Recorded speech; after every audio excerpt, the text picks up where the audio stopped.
Turn on. We're ready It to was start? 450. Yes. Okay, so I wasn't sure you had it, so now I remember why it's unstable. Okay. Welcome to the Town Board meeting and public hearing for Thursday, July 24, 2012. Please rise and salute the flag.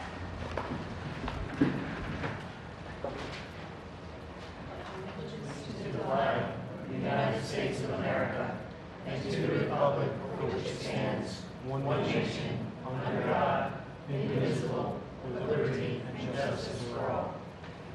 Moment of silence for our brave troops.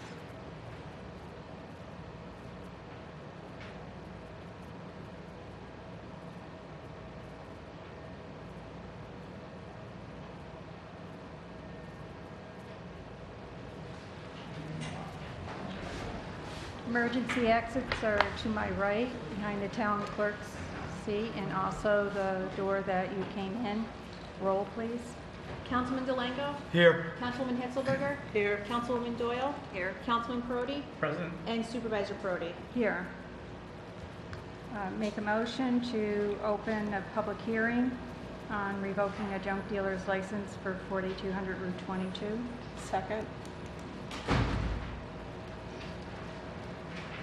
Councilman Delango? Yes. Councilwoman Hetzelberger? Yes. Councilwoman Doyle? Yes. Councilman Prodi? Yes. And Supervisor Prodi. Yes. Is there any public comment regarding the junk dealer's license being revoked? Okay, the reason we are revoking the junk dealer's license for 4200 Route 22 because 4222 is actually a residence and not the actual address of where the junk yard resides, which is at 4196 Route 22. Is there any public comment?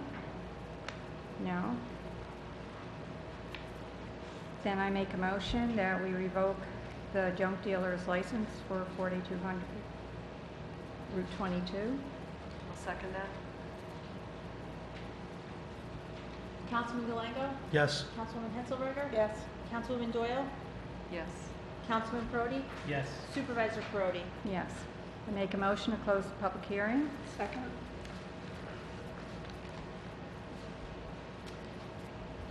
All in favor? Aye. Aye. Any opposed? Motion carries.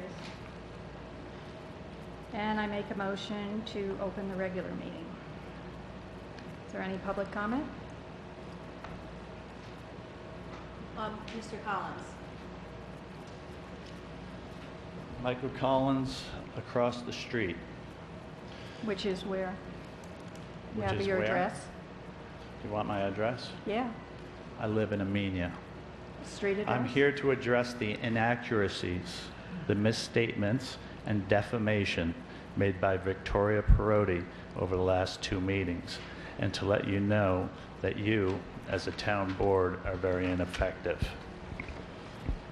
Gretchen, last month I asked you, is it fair if a planning board member comments regarding issues related to a business in direct competition with his own or one of his tenants? Your answer was direct, forthright, and appreciated. However, it contradicts the supervisor's position, and I'll get back to that. I asked all of you as a town board several times if it was fair to residents of Amenia if a planning board member does not comply with zoning laws. None of you would answer. How can any town board be effective if they cannot answer one very simple question? I asked you directly, Stephen. Sorry to put you on the spot. The supervisor interjected that you did not have to answer this question regarding fairness to the citizens of Amenia. I appreciated your later comments. For several years now, I've held the position that if Amenia takes care of what it has, rather than blindly pursuing more, that it will become a better place. During this month's workshop meeting, the supervisor stated that I had provided random photos of violations in November 2013. I did not. I provided specific photos of newly installed benches, planters, and newly planted trees The background of the photos is the neglect that has been present for years. Included were photos of a newly planted tree near the broken plate glass windows and damaged facade of a building co-owned by Planning Board member Tony Robustelli. I do not understand how you can neglect what you have, yet spend thousands of taxpayer dollars pursuing more. That is the point I was trying to make.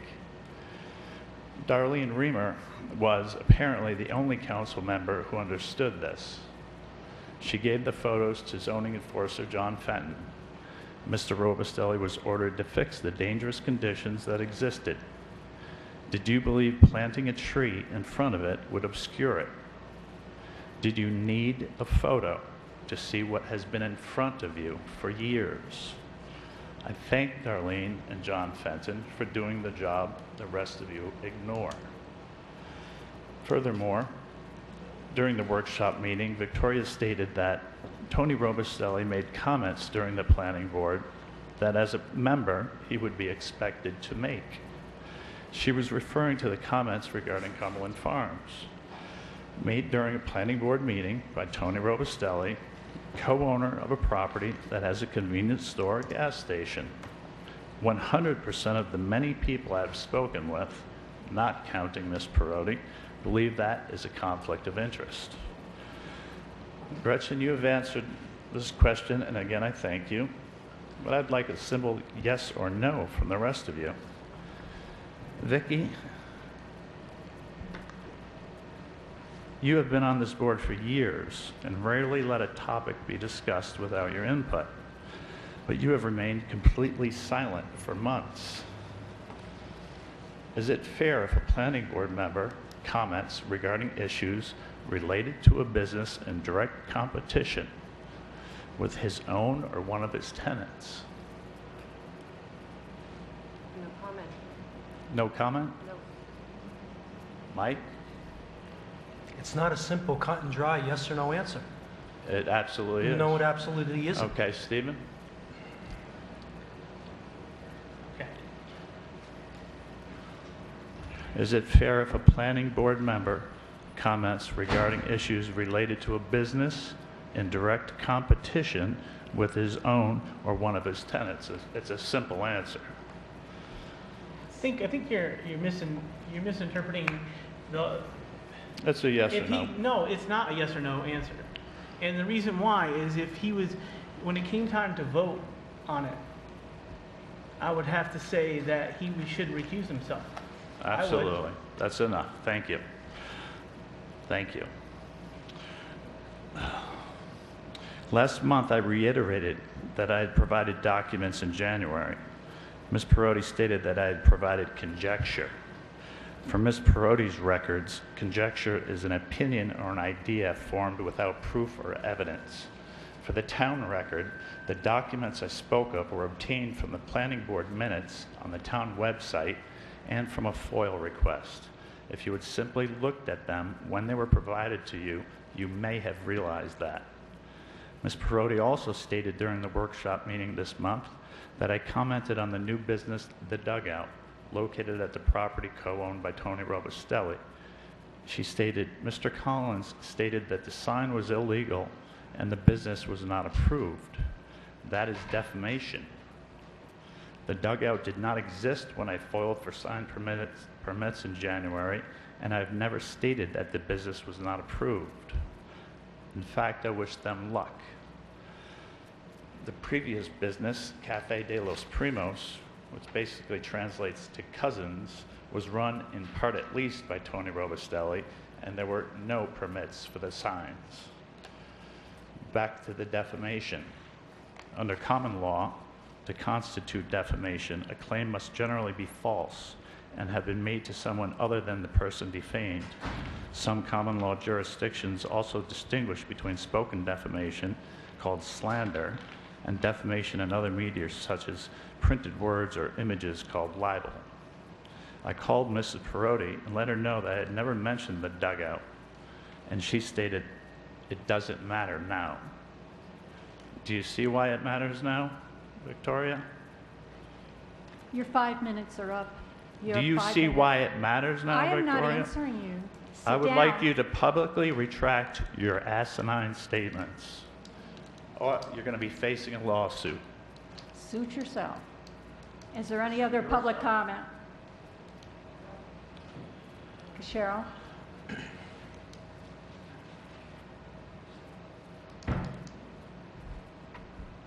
Cheryl Morse, P.O. Box 645, Amenia, New York. I have to say that I have also in the past brought up the issue about Mr. Robustelli's conflict of interest within the planning board.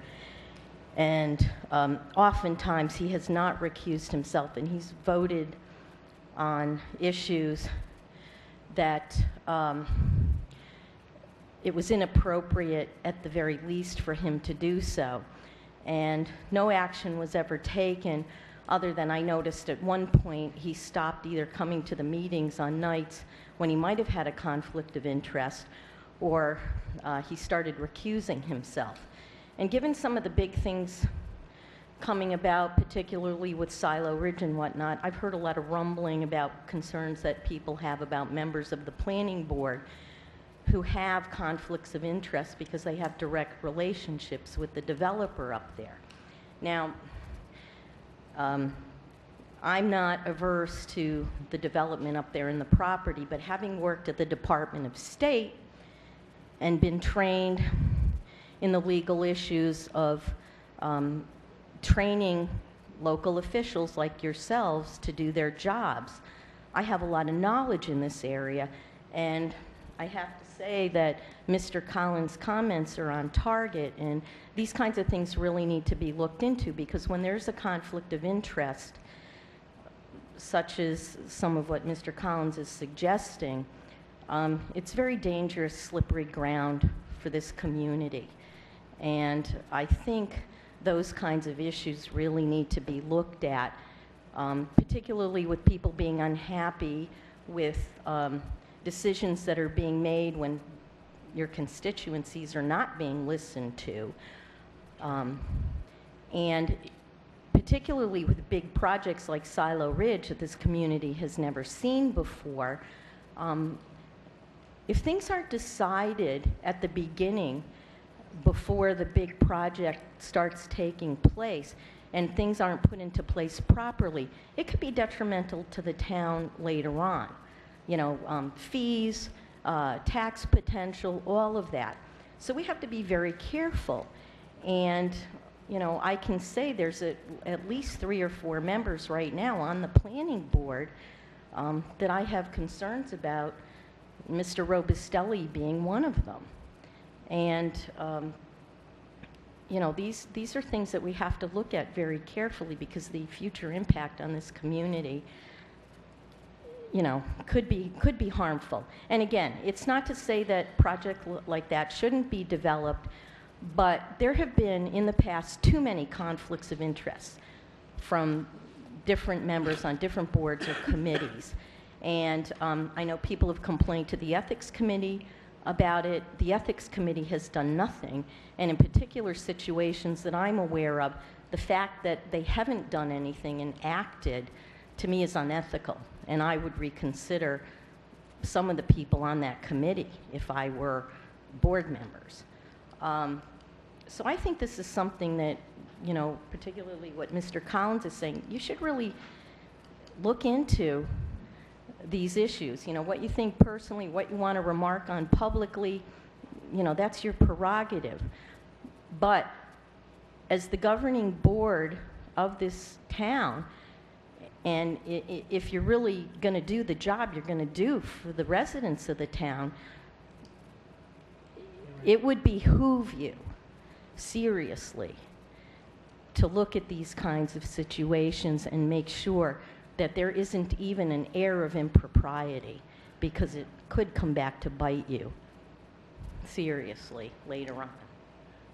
That's a good point that you make, that I'm actually, one of the areas that I commented on at the end of the last meeting was trying to make the planning board a little bit more efficient. I know that our videographer here is on the planning board for Salisbury in Connecticut, and there are actual state statutes in place that gives them a specific time frame and window to look and see and hear applicants.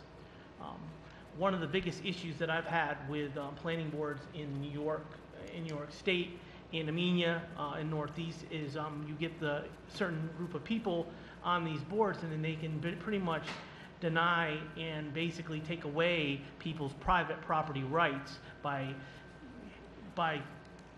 stringing them along, meeting after meeting after meeting, year after year after year, without a resolution. And meanwhile, these people, our applicants, are paying consultants, and they're losing money. I'm not talking about the big guys like Silo Ridge.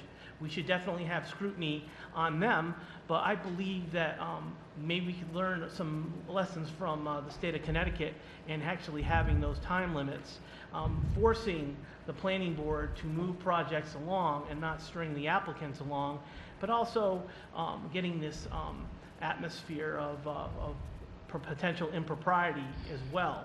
I understand what you're saying about the whole, about certain board members maybe having conflicts of interest. We had a past chairman of the planning board who was a former supervisor who had many conflicts of interest all through his tenure there as chairman of the planning board. What we need to do is, I think we need to look for people, new people with different ideas to be on and serve on these boards that are committed to their community rather than lining their pockets. That's just my opinion. I'm not saying that people are doing that, but you need to be pretty advantageous. I mean, you need to be above board when you're on these positions. When you're on the town board, planning board, zoning board, you need to, and if you have a conflict of interest, you better disclose that conflict right from the get-go. There is legislation in the state statutes that state that people who work for real estate companies, real estate agents, realtors, that kind of thing, should not serve on planning boards because they're making policy that can directly influence their potential income. Also, that kind of thing violates Public Officers Law number 7, which I'm very familiar with as I'm also a state employee. And so that kind of scenario could really lead to some serious problems. And I've seen, because I attend meetings a lot, as you all well know, individuals such as that former planning board chairman and supervisor make decisions on policy, or even in his positions here. Excuse me, your 5 minutes are up. We limit to 5 Okay. minutes. Well, it can bite you. So I would look seriously at it. Is there any other public comment?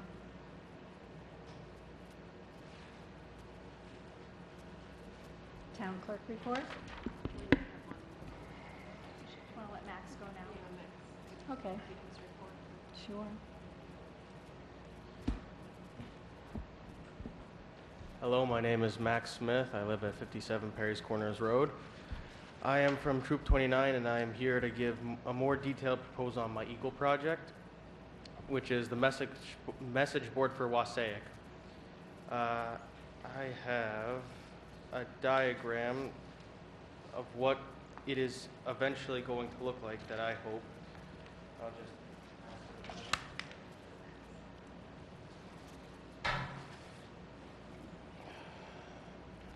My proposal is to remove the existing message board and move it across the street to Pocket Park. The estimated cost for the project will be $630.18. Also, if I buy from Page's Lumber in Amenia, they will give me a 10% discount on the project.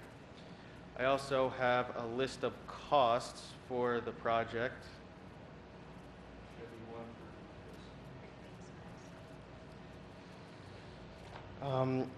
Today I will need to know if you will be funding it or if I will have to do a fundraiser for the money, because I cannot go to get it approved by the Eagle Council until I have it approved by you.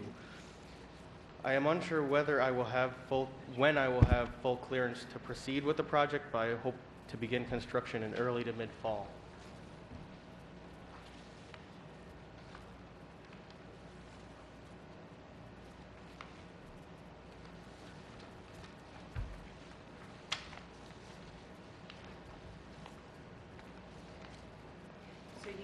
move it to where the picnic bench used to be, I guess. Am Yes. I seeing that correctly? We had two picnic benches and one is gone, and you'd probably cite it right there. Yeah. Okay.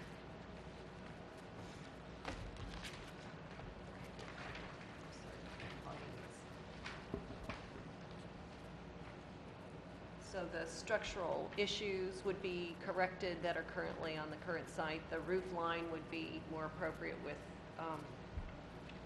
repelling water off Yes. of it. And is it just an open face corkboard that you're? No, I'm going to have a sheet of plexiglass on the front, and then on the back it'll have a padlock which you can open and close to put messages in on corkboard.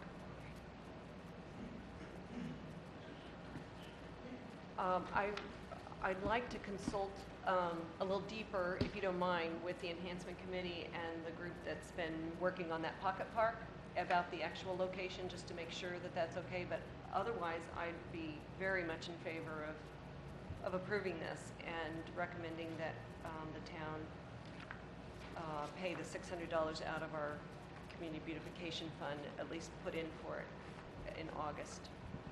For our 2015 budget, although you want to do it in the fall, right? This Yeah. fiscal year. Once I get it approved.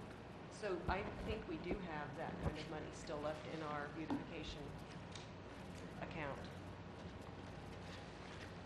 So I would make a motion if it's unless you all want to look at it more carefully, that we approve the Eagle Scout project contingent upon the consultation about the actual location Okay. I'll second that. and to pay for the materials involved. Sorry. I'll second Okay. I had $3,000 and I know I spent about $58. I know you have some receipts coming in for the planting. The funding in that line has all been It's like, used up? spent out through the holiday of lights. I mean, It has been already? yeah, it's already been allocated throughout the end of the year. Oh, allocated, you mean? Yeah, so there isn't funds available in that line. But So do you have a different line? no, that was the line that I was thinking would be the most appropriate. How much did we have allocated? Because what we don't yet know is how much was spent on the May plantings, for the spring plantings. I had put in receipts for about $58 for cleanup for trash bags, but I didn't know how much you had spent on plantings, Well, which would affect what would the be one left. that went through this cycle was $1,900 for the perennials. We spent $1,900 on the And perennials. that's not a, I don't see there any are more reason. plants coming through that have been ordered from growers. I mean, these orders have already been put through that money in that line has already been spent. I don't see any reason why we can't take it out of the contingency line. We still have quite a bit of money left in there. I would still funnel it through community beautification because I think it falls within that. So Well, transfer it from we could- contingency over to community beautification. Yeah, and we then- can't take it directly out of contingency anyway. Right. So we would have to transfer it to another line. So we can transfer it to that line and pay for it that way. Then if they do the, if No. they do the purchase through pages, will we get, if they do the purchase through pages, will we get the tax discount, bringing it down to $582 from the $630? Did you include taxes in your estimate? I believe they did. So we could subtract out the taxes since we're tax exempt. So that'd bring Or- it down to $582.83. Well, actually, I don't see that they, let's see. Last page. The last page. Yeah, $47, so we could, $47.35. yeah, we could take that back out, which would basically take another $30 out for 10% off, or, you know, what's 10% of $660 off? So that would save us 100, so then we'd be down to about the 550, 530.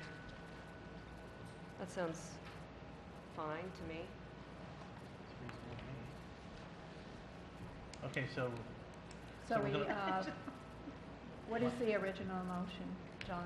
Vicky Doyle is making a motion, seconded by Steve Brody, to approve the project and to pay for the project. All of that, Contingent upon the approval of the location. I mean, And then we'll take care of the logistics of the money. I guess we could say for an amount not to exceed $600 or something, I'm sure. Okay. To an amount not to exceed $600. If there is a unusual circumstance, then you'd just have to come back to us and we could deal with that. All right. Thank you. Thanks, you. Councilwoman Delango. Yes. Councilwoman Hitzelberger. Yes. Councilwoman Doyle. Yes. Councilman Prodi. Yes. And Supervisor Prodi. Yes.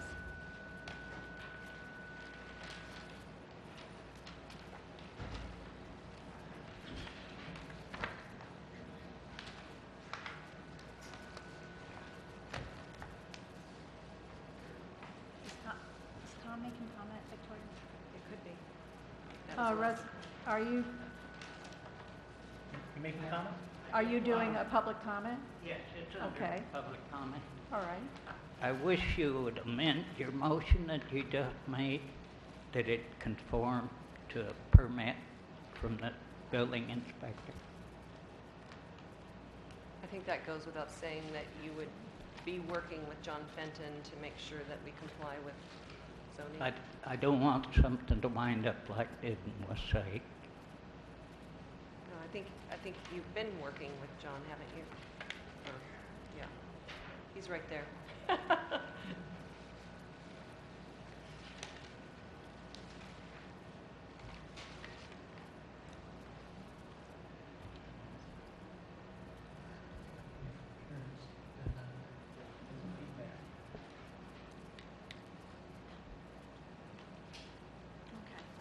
The resolution number? Do you want me to do the report first?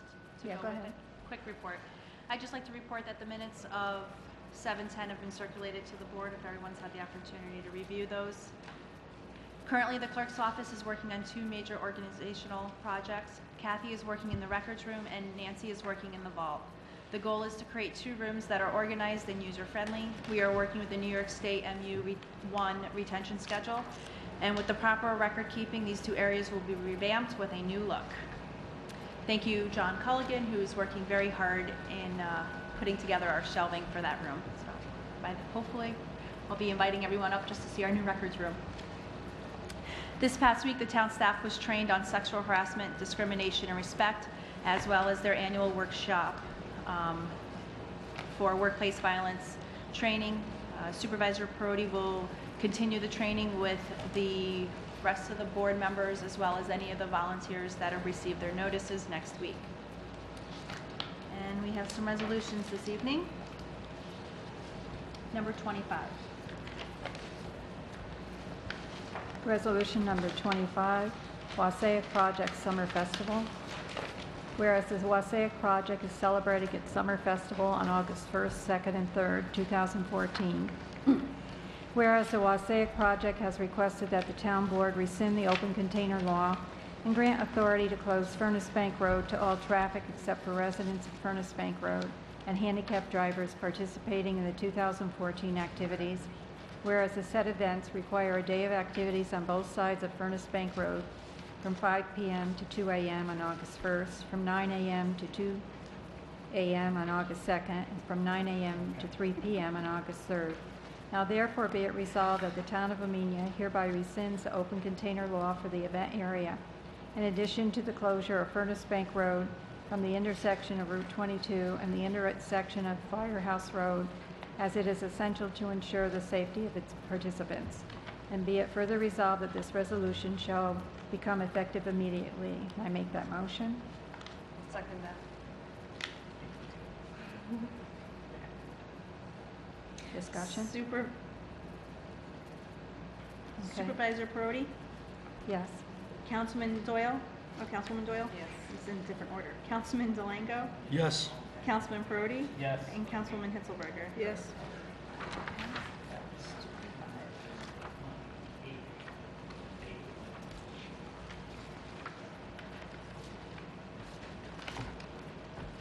Okay, the annual Gabby Farkas Memorial Softball Tournament, resolution number. 26.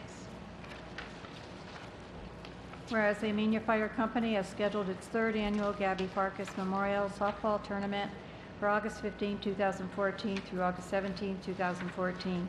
Whereas the Amenia Fire Company has requested that the town board rescind the open container law. Whereas the Amenia Fire Company has requested that the town board authorize the hiring of constable as needed for the softball tournament. Now therefore be it resolved that the town of Amenia hereby rescinds the open container law for Beekman Park in addition to authorizing the hiring of constables as needed for the event. Be it further resolved that this resolution shall become effective immediately. Can I make that motion? I'll second it. Is the fire company paying for the constables? Yes.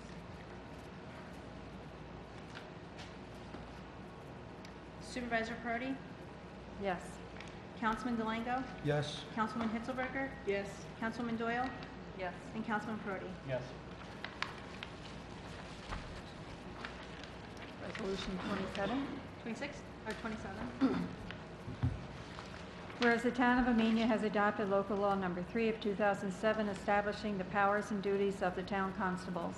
Whereas section 10-7 of that law authorizes the town board to adopt a resolution granting special duties to the town constables upon a determination that assignment of those special duties is appropriate, that is consistent with the scope of town constables' powers and duties as peace officers. Whereas the third annual Gabby Farkas Memorial Softball Tournament is scheduled to be conducted in the town of Amenia from August 15, 2014 through August 17, 2014. Whereas the town board concludes it would be in the best interest of the town of Amenia and of the public health and welfare for the town constables to assist in parking and traffic control for this event, to generally patrol the Beekman Park grounds and surrounding area during the event. Now therefore be it resolved that the Amenia Town Board hereby grants the town constables the special duties enumerated in sections 10-7 C, D, E, F, G, and H of the Town of Amenia Town Code during the annual softball tournament from August 15, 2014 through August 17, 2014, including the period of time prior to and after the event necessary to patrol the area for safety and to assist in controlling and directing the parking and traffic generated by the event. Is further resolved that the town board hereby authorizes the town constables to carry a firearm as authorized by section 10-6, the town of Amenia Town Code while performing the special duties identified in this resolution. Can I make that motion? I'll second it. You said H? It goes up to G. Right? That's H. Okay, it's 10-7 C, D, E, F, and G. Supervisor Prodi? Yes. Councilman Delango? No. Councilwoman Hitzelberger? Yes. Councilwoman Doyle? I'm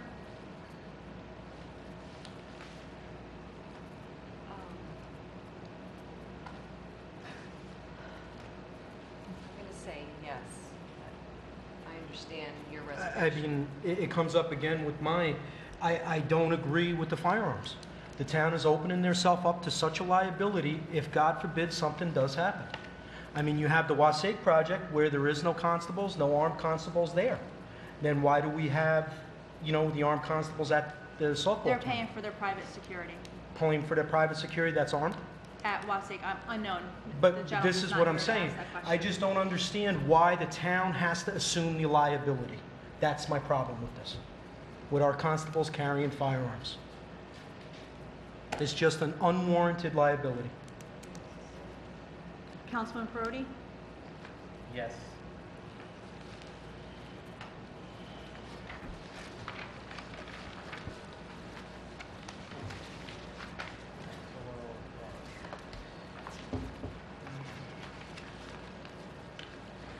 Highway Department report?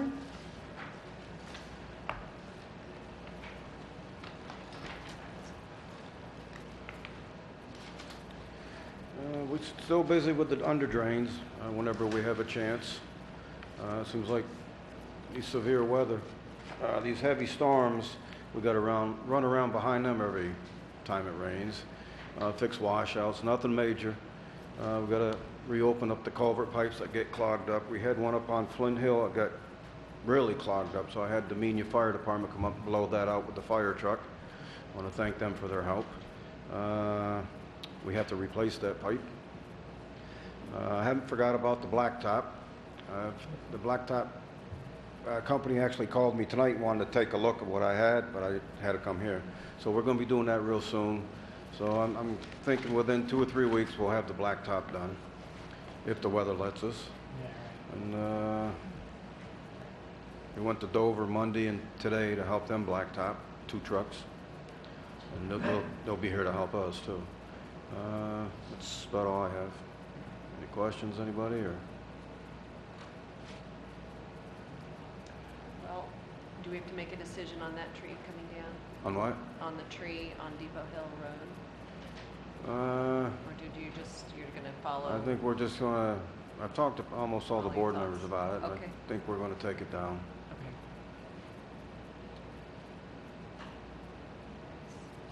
We're also waiting for the survey. I might ask for the survey today. We'll To take a see look at whose the property survey. it's on. My biggest worry is, the tree, it's a beautiful tree, it's been there forever. It's great, but again, God forbid that thing falls down, falls on a house, falls on a car, we're liable. It's hollow, it has, how many inches did you Yeah, I get got in it. I took had a ladder today and I went up there and I measured 22 inches hollow.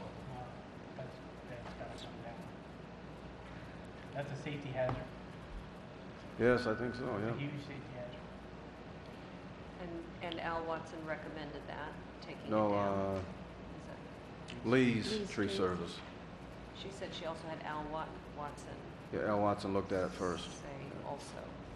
Yeah, They you- did look at it, there was people talking about cabling it also. But, the problem that I have with cabling it, we're kind of admitting that there's an issue. Delaying the And inevitable. what's that? You're delaying the inevitable. Delaying the inevitable, but us cabling that tree, we're admitting that there's a problem with it, and if something does happen, here's your liability again. Again, it's fortunate that it has to come down, but, I think for safety, it does have to come down. Yeah, it's a big tree. It's going to be a big job.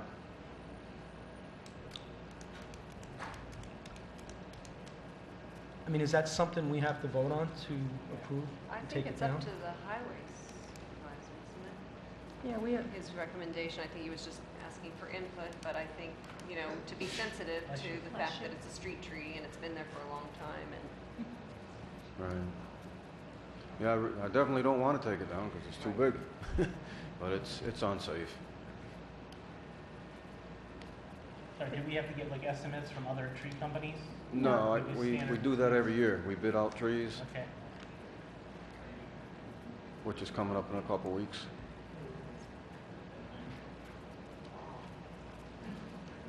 Anybody else? You're working with Stan on the poison ivy by the 2 properties, so Not working with Stan with the poison. I was going to use that in my general comments, so you want to bring it up now? sure. yeah. All right. Gretchen What are we brought up a case about the weeds between Fountain Square, the bank, and my property and the sidewalk. It's infested with poison ivy. Gretchen feels that the poison ivy is going into Fountain Square from the birds or however it gets there. We cut those ash trees down or whatever trees they were. I would like to clean up those bushes that are there. Kill 2 birds with 1 stone. We're going to make it look better. It's going to be more inviting. We're going to get rid of the poison ivy. I was speaking with Mrs. Perotti about it, and there was a recommendation of some sort of kiosks there also.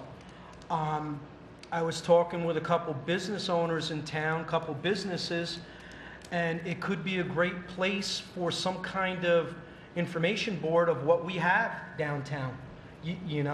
It's right on the corner. It's a beautiful spot. It would be a great opportunity, I think. Cost-wise, we might even be able to go to some of the local business owners and sort of, advertise what's downtown. I just think it would look so much better. Yeah, I asked Mike Haggerty to look for grants for a kiosk, because I just thought if we were going to take the bushes out there, that might be an ideal place for a kiosk and maybe like a map, a historical map of Amenia. Well, the You other know, thing in they the were thinking location. was to shape the bushes instead of take them out. I don't know. No, that's what They were ordering the full sun plants with the shaped bushes and just ground clear out the poison ivy and junk. And leave the bushes? Yeah, shaped. So we need to get estimates for that? Is that isn't anything that you usually handle through leased trees, is it? If there's poison ivy in them, we're gonna dig them up. I mean, it's like Kevin can't even do the maintenance because the poison ivy got in his eye last time. I'm not letting him in there. Well, He's got I think little enough maybe we vision need to as it get, is. maybe get estimates. So what are you gonna save the bushes or take them out? I don't know. What do you I want to do? think it's easier to take them out. Well, we can take them out, but That's, Let's talk to the enhancement committee, get back to you on it. yeah, get back to me. Okay, I'll make sure they get back to you by next week. Okay.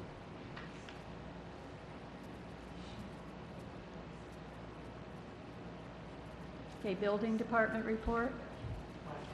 yeah, I'll read it.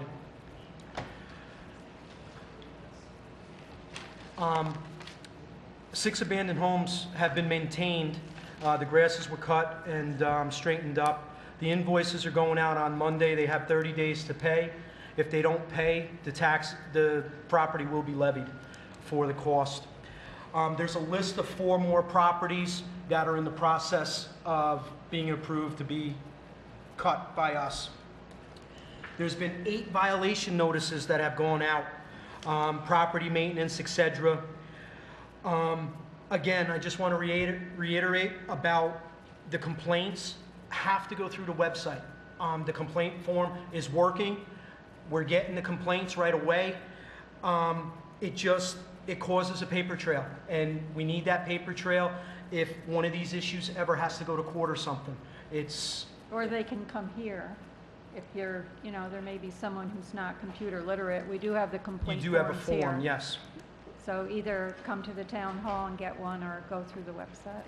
Right, the thing is, what's been happening in the past is a lot of the residents will go to the board and complain. If I don't keep a paper trail of what you've heard, it's kind of hard to figure out what's actually going on. I need to find out who brought it to your attention. I need a number so I can contact them in case I need additional information, just to start my investigation on the violation. The other thing is it's state mandated that we do keep track in writing of all these complaints in case we have an audit, state audit. So that's very important that the public either come right down to the department, fill out a form, or go online like Mike said, and basically fill that out. I'll receive it through email, and so will Mike. So, okay? That's about it. All right. Water district report. I do have a minutes from the water meeting. Did you want to read that, Stephen? We discussed the following issues. We went over the first quarter water billing. Since there are and were a lot of water meter failures, this is basically we recommended that Neptune be contacted regarding the reimbursement for the labor charges for the installation of the water meter replacements.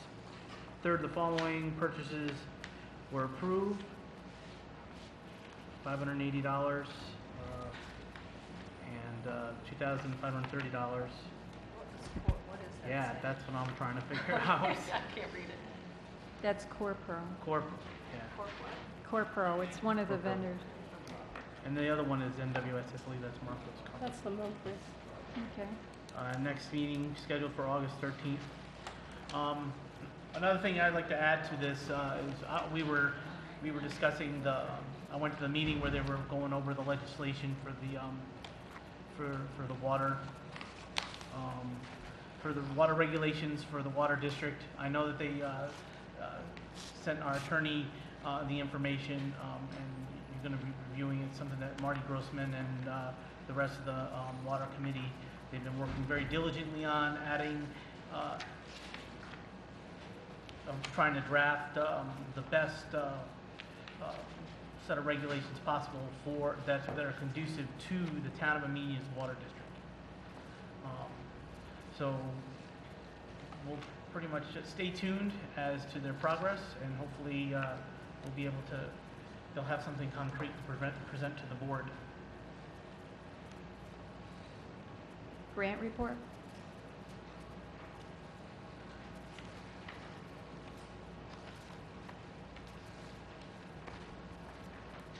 Hi, Town Board. I gave you, hopefully you have the grant report, which I emailed to you. We've had a busy couple of weeks since the last meeting. I was focusing on the kitchen proposal. We did meet with NYSERDA to determine our eligibility for electronic equipment rebates, which we are eligible for the some of the equipment. Rudy Eschbach is going to go to his vendor supplier in Albany to see if we can swap out some of the equipment that we have originally thought we would get to make it electric, so we would be eligible for NYSERDA rebates, which would lower the cost of the equipment aspects of the kitchen grant.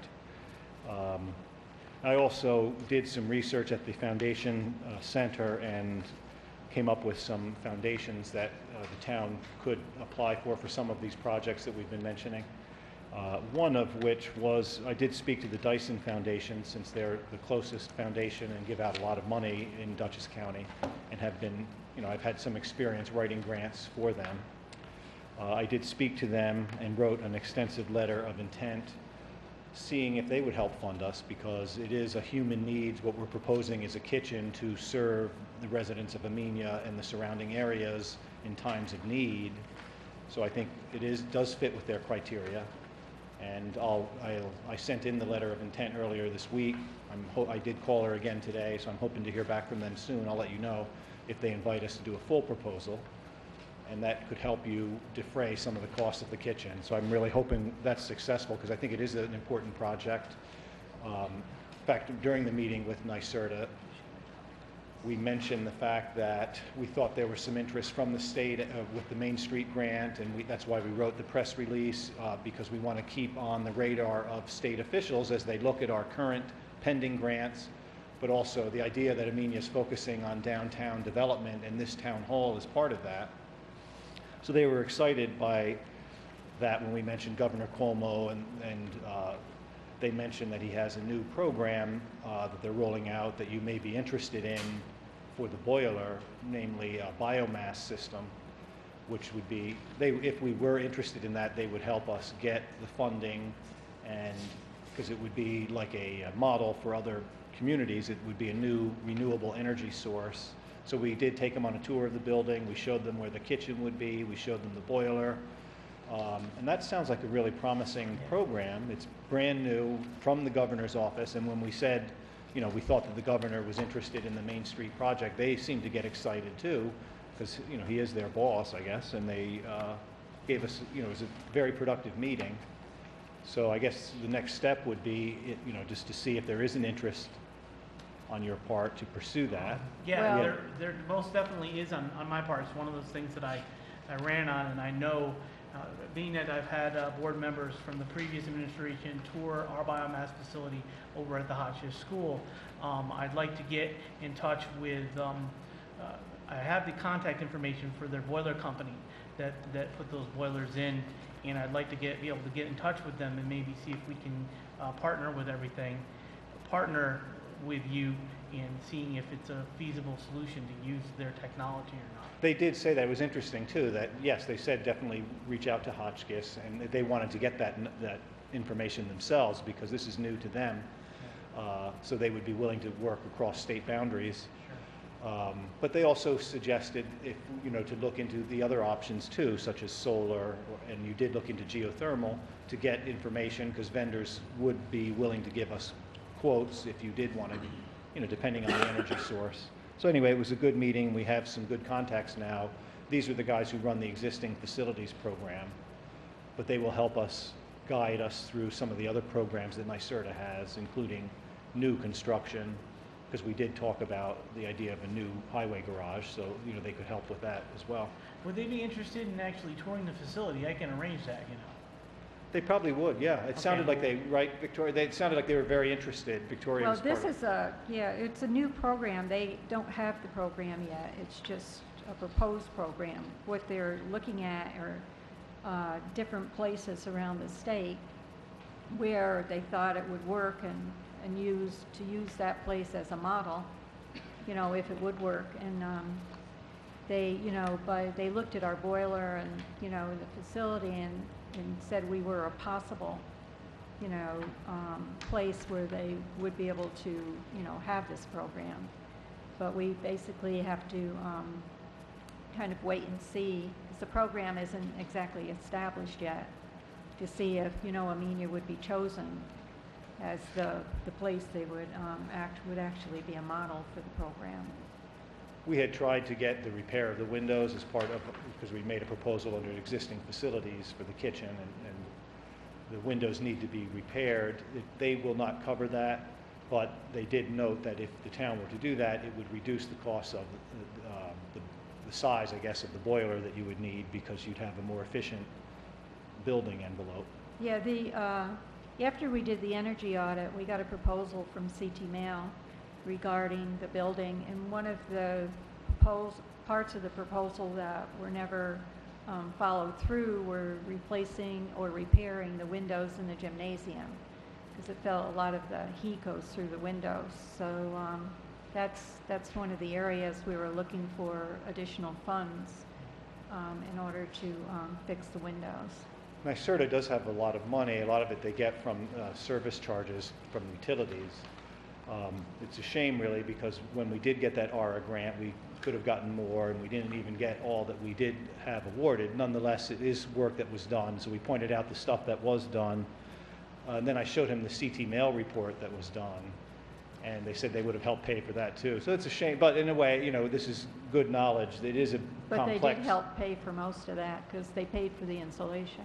Right, they did, but you know, it was nice to have this contact, because they'll help us navigate. There's so many programs that they have. And then I did call the Dormitory Authority. They have been reluctant to give us a contract for the $100,000 Senator Ball grant that you arranged, Vicki. So I've been sending him a lot of information, emails. Dawn gave me a copy of the original resolution that the town board passed for the Transportation Enhancements Program grant. So Yeah, I gave him basically that. they wanted to know our funding sources. And I gave him all the funding sources, and one thing that he wanted to know was when the town was going to issue a bond anticipation note to finance the project, because even though we have these grants, they're reimbursements, and the town's going to have to finance the project. So I told him that I would bring it up to the board and that you're aware of it, that it is something you intend to do. We have $800,000 in grant commitments. The project is $852,000. But we're at least 6 months away from completing the final design report and going to bid for construction. And I believe you told him that. Right, but I'm trying to get a contract, and the impediments to the contract are the financing. So that's really that, and then the Trail to the Train was the other big meeting. I see you have that on the agenda later. I don't know if you want me to mention the meeting that we had at the Department of Transportation. So do they need to simply do we simply have to make a plan, or do we actually have to secure the financing for the rail Yes. trail? Yeah, you have In to order secure, for you them- had, actually, the town said they were going to do that when you passed the original resolution. Right. So we have to do that before the year end when Greg Ball leaves office, is that correct? I would recommend it, yeah. I should So do in it like August, immediately. We should be doing that financing. We should get together with whoever we need to get together with and organize the financing for that. Because, you know, and first of all, find out if it can in fact be built in the location that we've specified. So we haven't yet gotten approval from all of the agencies involved, right? We Well- still need. Well, no, actually- Yes, we actually Every have. agency has We had a approved very, very location. positive meeting with the Department of Transportation. Okay, so, and that means that all agencies have said it can be built, and Metro North is on board. And Metro all the North. property owners are on board. Right. So all we need to do is put together the financing before December 31st But and the- show. But the Fish and Wildlife Okay, isn't so- on board yet. All right, so I that mean, has to be done. It is being done. Okay. It is being done. We have information that we've sent to the Army Corps of Engineers. We're waiting for a response. All that is in process. And And what's we the don't- deadline for them to get that done? Because if we lose the $100,000, then we really lose a big chunk of where our financing is going to come from. You can't give the Army Corps of Engineer a deadline. I mean, they'll get back to us when they get back to us. I mean, WSP Cells is following up with them on a regular basis and making sure that they have all the information they need. Right now, one of the things Dan Breyer explained that he's doing due diligence associated with the identification of endangered species such as the Indiana bat. I mean, the bog turtle isn't a problem. We're dealing with the Indiana bat right now. With the U.S.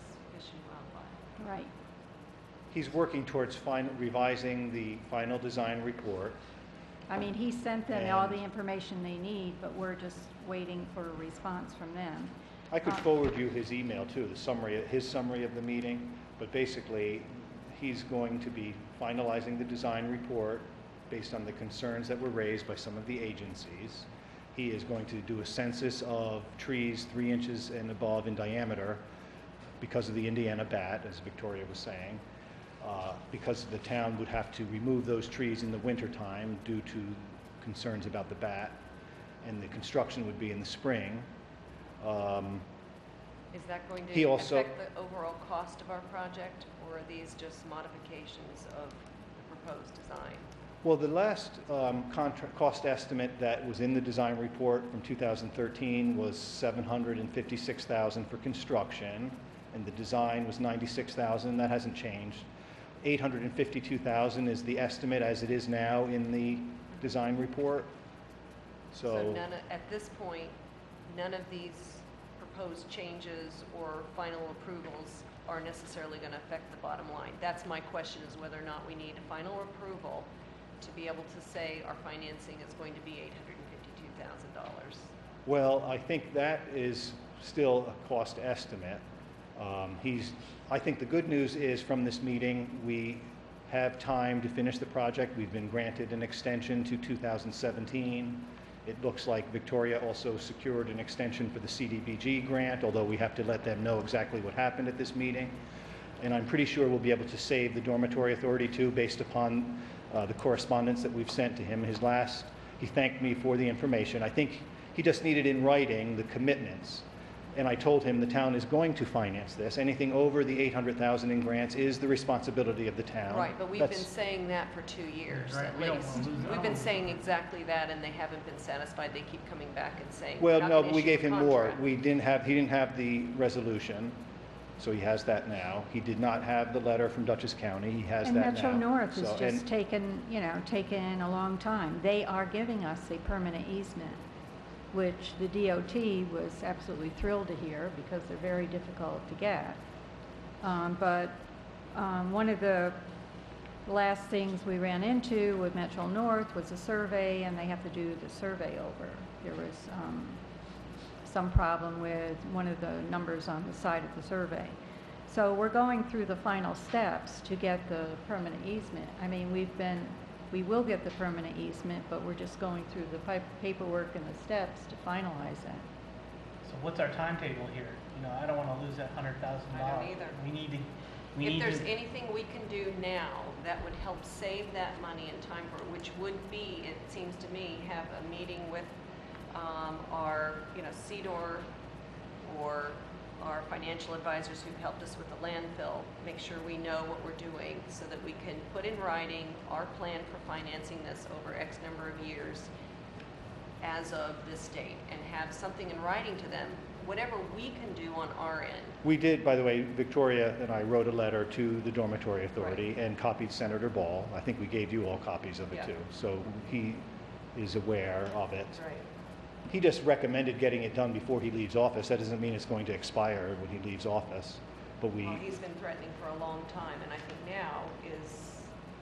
they've is never this threatened to deadline. withdraw it. They just wanted to have a status update. Yeah, And they had and heard, we've been giving them the status Yeah. updates. I mean, they've been, basing a lot of it on the right-of-way. Well, the right-of-way is just taken a long time because of Metro North. I think the best thing would be to start the ball rolling on the financing, and you don't have to be Why are we pegged. waiting? But you can 'Cause go to a we certain don't amount have above final it, design and you don't have to use that. It's just an authority to borrow up to X. It's not that you're going to spend that amount. you're going to be reimbursed $800,000. But this project has to be bid out. We have to bid it Right. out, too. You don't know the cost So until how are you going to know until you Right. bid it? Till You'd the have to bids have go s- out? There is a contingency in some of these estimates, too. But anyway, that's really the basic update. And I am looking for a grant for a kiosk. I think the Greenway would be a good source for that. Okay, I wanted to bring this up. This is a letter that I got today, Thursday, actually. It's from Mike Jastrzemski. Sorry if I butchered your name. From HVA. He's the guy that we met briefly with at the June board meeting. At the time, he mentioned some work you guys are planning for the area around the town hall to update the playground. And I seem to remember you saying that DEC was asking you to incorporate some stormwater management elements as well. HVA has been invited to submit a grant proposal that might be ideal for getting you guys some of the technical support or other resources for those elements of the project. It's pretty short notice. Deadline is next Tuesday at noon, but if you guys are interested, let's talk about it and we can probably put something together. We would just need some more details about the project and a brief letter of support from the town. And I forwarded an email Yeah, I saw the to email. you and to you, Larissa and Chris, for anybody who has written information about the playground, because what I had spoken to HVA about before is what was recommended on the edge of the playground by Heather Gearloff when she was here, because it's a wetland. In order to catch the runoff that comes from the roof and down to downspouts and under the drain underneath the road, and the water comes out into the sand. So what she recommended was a rain garden. So I had mentioned this to the HVA, and this grant just came up. And so that's why they want to apply for grant money for a rain garden on the edge of the, between the driveway back there and the playground. So that's what they need, that information. So my question is there any way that you can assist us with this? So being that it's such a short deadline, Yeah, I've done letters of support before. I'd be happy to do that. Yeah, he said letters of support. because I know that would Larissa help. has a lot of the information already from her end of it. She's kind of the liaison between. If you forward it to me, I'll be happy to. You want me to write a draft or something to them? Chris, or is there any way for we the can town? get that information? Yeah, I'll forward you the email. Okay. Thanks. Are there any other committee reports?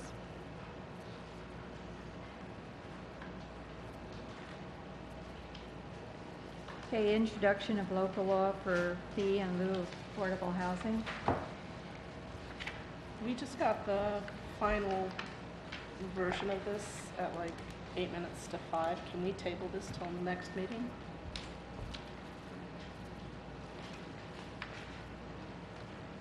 Perhaps Denise could summarize the changes so that we can. It's a follow that local along. law. I'd really like the opportunity to go through it very carefully. And I'd appreciate even a summary, even if we do or don't postpone it. If you could bring me up to speed if we have the time. We have I mean, lots of essentially, the content is essentially the same as what was sent, I don't know, was it yesterday or the day before?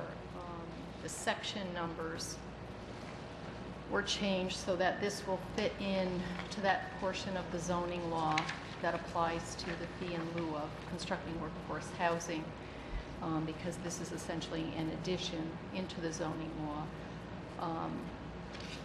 Section 121-42N previously authorized the town board by a local law to set a fee in lieu of that a developer would have the option of availing itself of.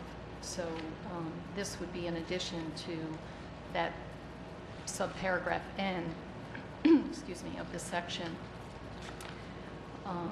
The purpose of it is to implement that section N, to set a fee for a developer.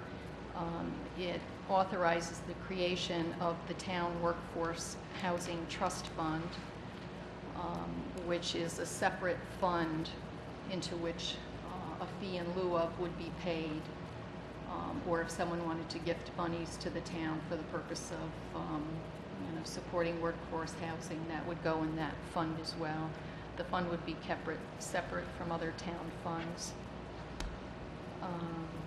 The purpose of the fund is to be used exclusively for acquisition, purchase, planning, development, construction, improvement, rehabilitation, sale or resale, rental, subsidy, support, or other legal means of creating or supporting more workforce housing for income-qualified households within the town, or to provide or make improvements to water and/or sewer infrastructure to the hamlets of Amenia NY, provided the town board, after consultation with the housing board, would determine that the contribution to that infrastructure would substantially advance the town's goals of increasing the availability of workforce housing to the persons that are the intended beneficiary of that law.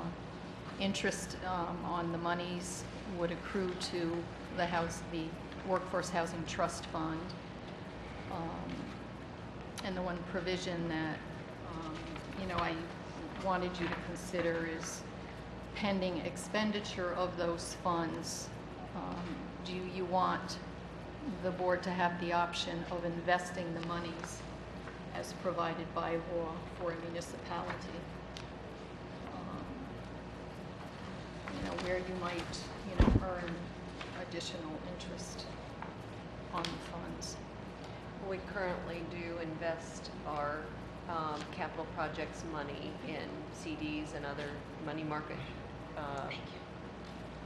instruments, so I think that would follow Having that suit option. with that. Okay. Yeah. Those funds would not be transferred to any other account unless the transfer is determined by the town board after consultation with the housing board to be in furtherance of the workforce housing goals of the town. The cost of administering the fund would, and this was a suggestion by county planning, that those administration costs would not exceed 10% of the, I put average fund balance for each calendar year, because, without averaging it, I don't know, what amount you'd be able to say is 10%. Sounds fine. And then the actual fees have followed the analysis that the town board requested county planning to do. The fee for 2 or fewer bedrooms for a workforce housing unit would be $11,000 per unit. And then for any workforce housing units that would normally have been constructed with 3 or more bedrooms, the fee would be $25,000 per unit.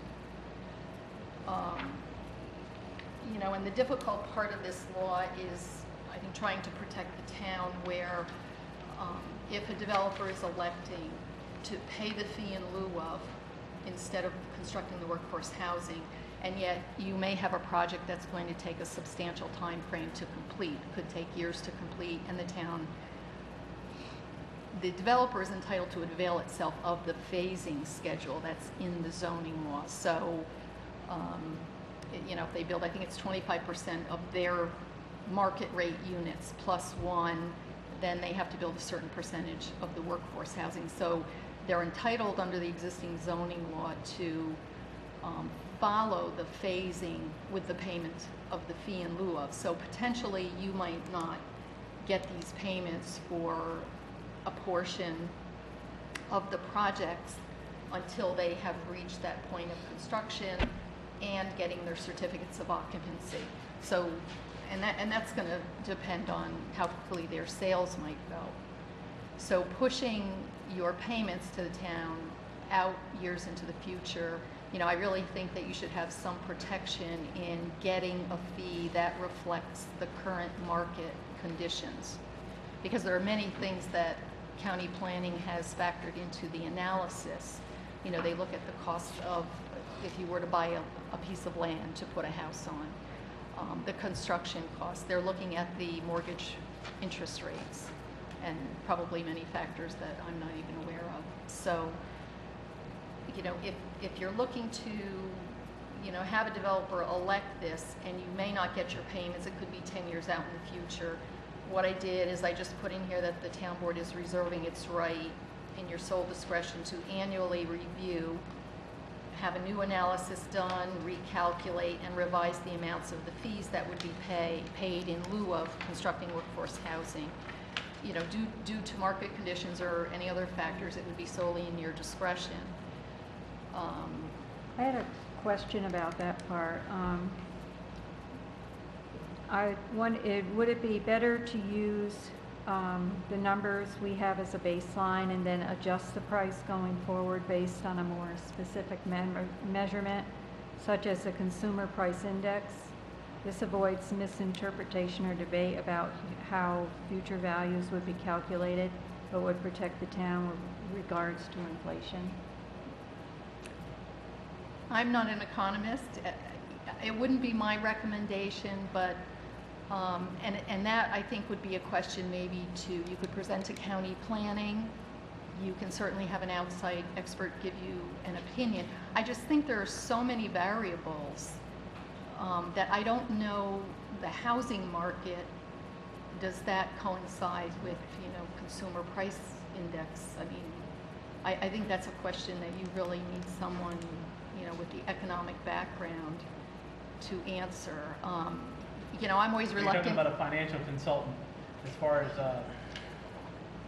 No, we're talking about an economist. Yeah, The I problem- think there's a difference. The problem that I have with this, it could go up, but it could go down also. Yeah. There's risk. All right, so, you know, it's kind of a gamble on both ends.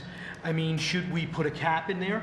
A 10% fluctuation, a 20% fluctuation, up or down?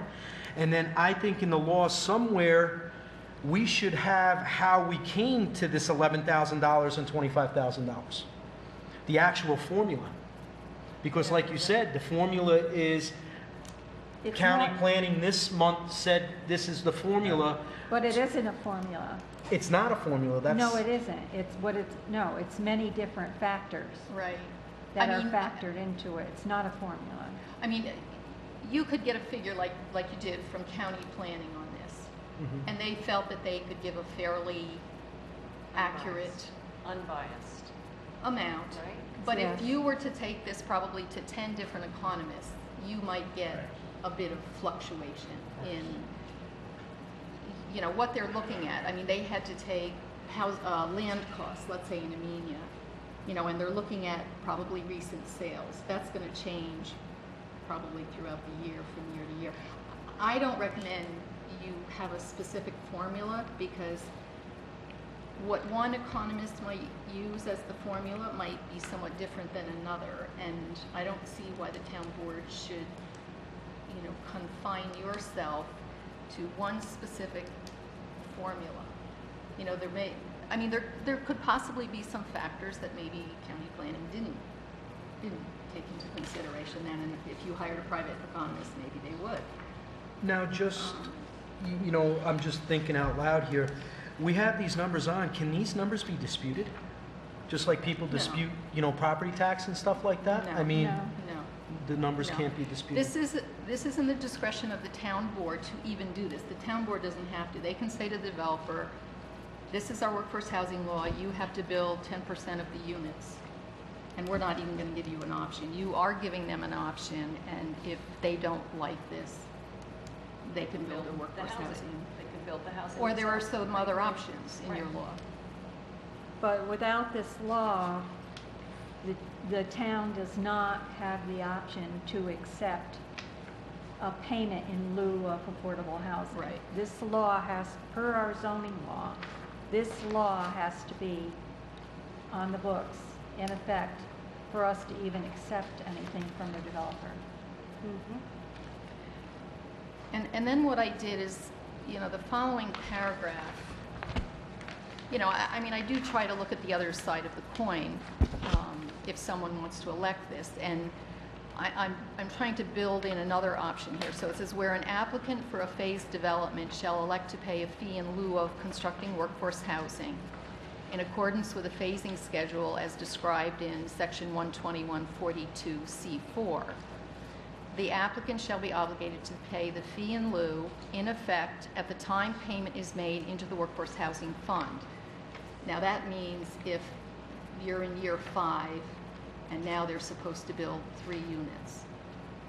So 5 years from now, they're going to give you the fee in lieu of, for those 3 units. They would pay the fee in effect at that time. But what I've done is I've given them the option. However, the applicant alternatively may elect to pay the fee in lieu at an earlier time in accordance with the fee in lieu schedule in effect at the earlier time of payment. So let's say year 2, the applicant says, we don't want to take a chance, you're going to increase your fee. We're going to pay you for our 10 units right now. They're going to pay that lower figure. So they may lower, potentially, because nobody knows. Right, exactly. Nobody knows. Right. So they would have that option.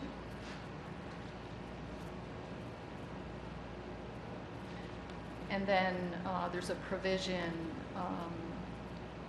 that certificates of occupancy, and this is in accordance with the section that's already in the law, certificates of occupancy may be issued for the market rate units when payments for the fee in lieu of constructing workforce housing have been made into the Workforce Housing Trust Fund for the required percentages of units set forth in the phasing schedule.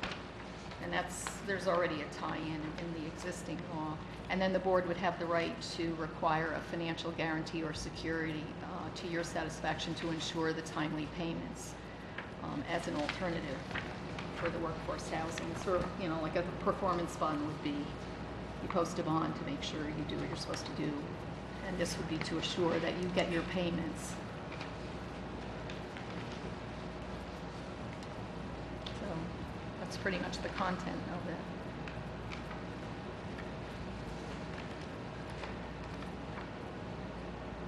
You know, and I did some research, and I really did not find another town. I mean, obviously, I didn't search every town, but I looked, I made some inquiries, and I really didn't find where another town had actually set their fees. Some towns, was it Fishkill? I think it was Fishkill. I think. They're doing it, they do it by resolution so that they can change, you know, they can increase, decrease, whatever.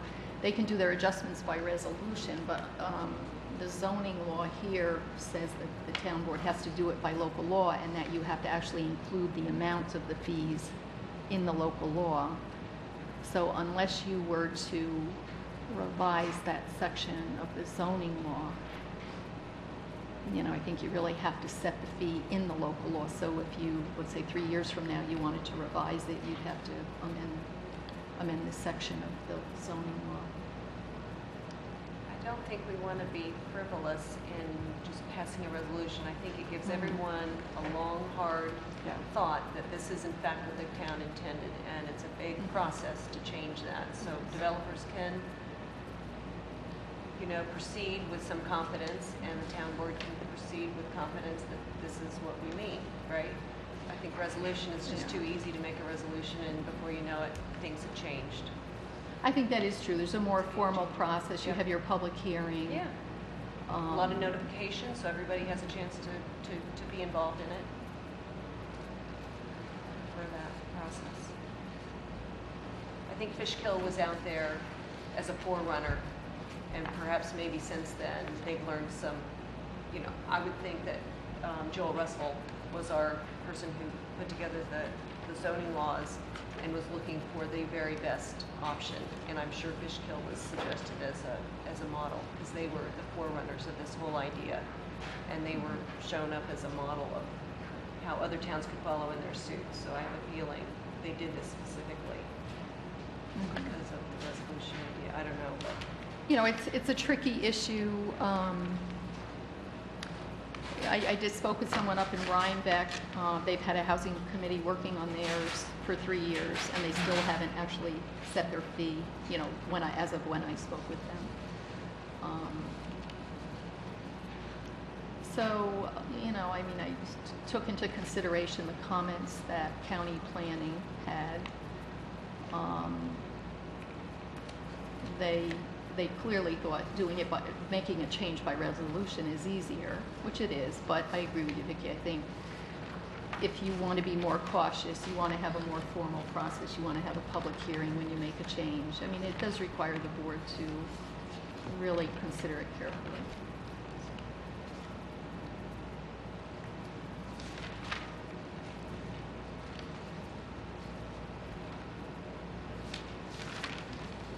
So how does the board feel about?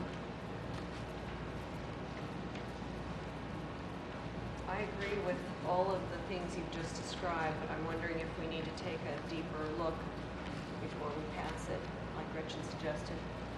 Is there any other group that needs to, or any other eyes that need to look at this? Yes, and I know you have a time issue here, I realize. Once this is introduced, I mean, it has to go to county planning and development, to your town planning board for any comments. They can give you advisory opinions. Because we're not passing the local law, we're just introducing it. Right, but I think still Right, before we introduce it, we want to make sure the wording is the way we want it, right? Yeah.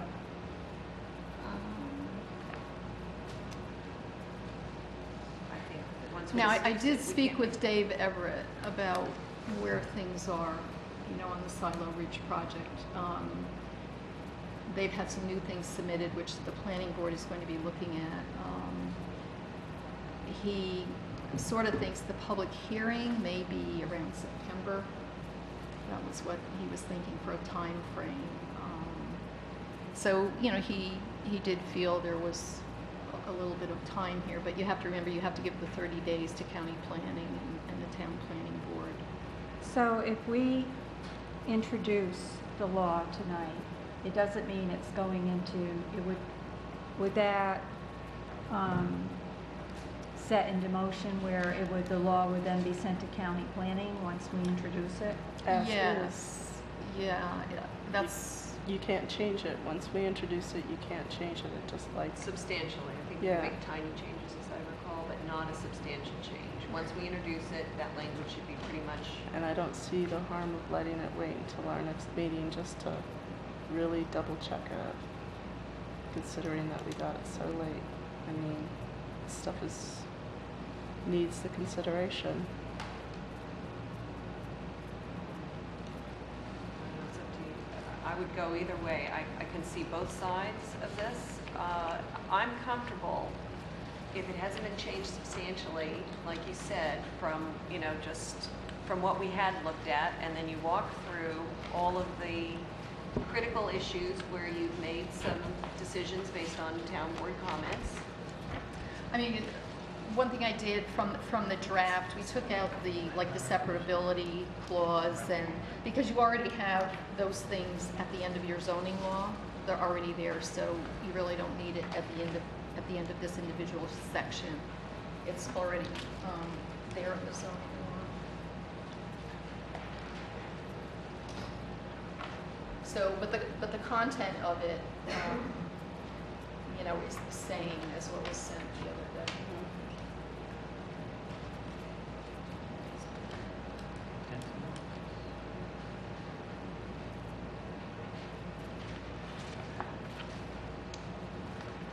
You know, we have the opportunity to change it annually. I mean, the amount of the fees, which is one of the critical points, I think you've had that from county planning. I don't know if everybody looked that over, the analysis that county planning did. Right.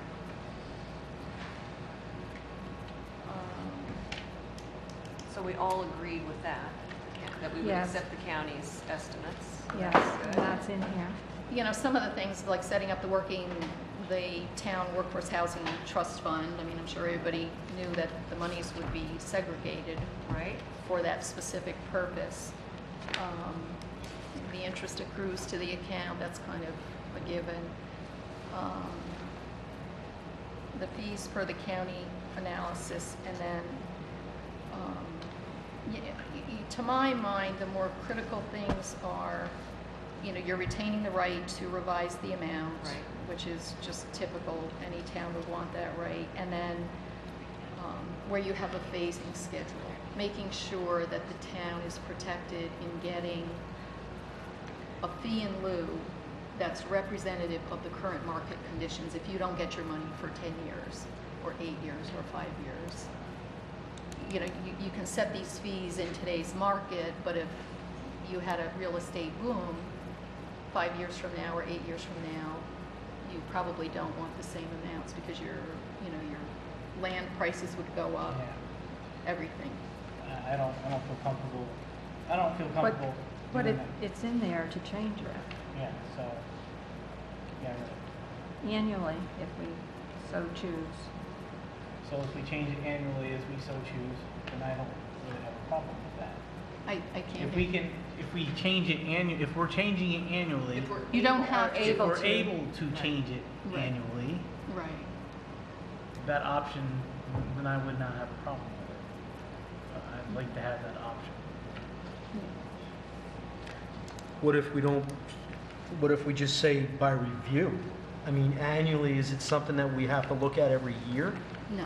No, it says reserve the right in its sole discretion to annually review. It means we can if we want to. If we don't, we don't. Annually, though. Right. If we decided 4 months from now saying that we want to look at this again, we have to wait a year to Well, change it? You can change that.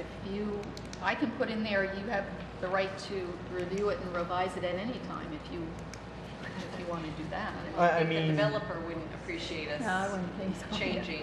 Somebody new gets elected and they up the fees dramatically, Right. and then they're stuck with something they didn't plan. I think annually gives us, no, I don't think in 4 months we would need to make. well, our for that decision same on- reason, that's why I was saying about a cap, or, for that same reason, you have a developer that goes in and they made the deal, they're building the workforce housing, now there's a new board, it's been a year, we want to change our fees, if it's up or down.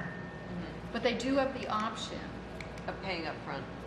of paying it. Well, it wouldn't even have to be totally upfront. I mean, they could say year 3, and you guys want to review this, and maybe you're going to maybe the market is better, and you're thinking you want to raise the fees in year 3. They still have the option, as long as they pay it in, at an earlier locking it time. in. They're going to They're pay locking it that rate Right. at the earlier time. So they could give you the money in year 2, and they're going to pay year 2's rate if they don't want to wait to year 8 or year 5. Or wait to see what happens in 3, 4, and 5. I mean, my only the thing market is- could drop more for all we know. Yeah, that's what I'm saying. I mean, we're looking at it's going up and it's going to be more money. What if it's less and it's less money? I think what's fair is fair. And again, we're saying that the way that these numbers are come about, it's not an exact science. So if we have another group of people look at these numbers, say county planning changes their group of people, they might look at it a different way and say, oh, these numbers are cut in half. But we don't have to use county planning. We can get another person to, an outside, unbiased person or entity to do this for us. I think the calculation leaves that, it's in we're elected, so we aren't going to be here forever. And the next 2 people, the new board would have to represent the interests of the town at the time. We are not, I'm comfortable with that. I think that the elected people will do what they believe is right for the better of the community, right? We have to assume that that's going to work. And I wouldn't put my house, housing fluctuates dramatically, and I wouldn't tie, anything as important as real estate to a 10% cap. Yeah. I mean, that's just not realistic. It's too much at stake, I would think. We're going to have to build this housing, affordable housing, so we want to make sure we're getting what the market rate, a fair, reasonable, I think, is at the time when you're accepting that fee. So are we going to introduce this thing tonight? I've read it now several times, and I don't see anything that I am not comfortable with that we haven't discussed. Is there anything anybody feels hasn't been discussed? I mean, the interest was an interesting thought. Absolutely, we need to reserve the right to put the money into a financial tool that will make money, but yet is, abides by law, you said in there. So we can't do anything crazy like buying up a bunch of stocks that are gonna evaporate. Right. So that is covered, right? They're safe. Right, it's in obvious. accordance to law, so whatever Right. applies to your, a municipality as far as how you're investing things. Right.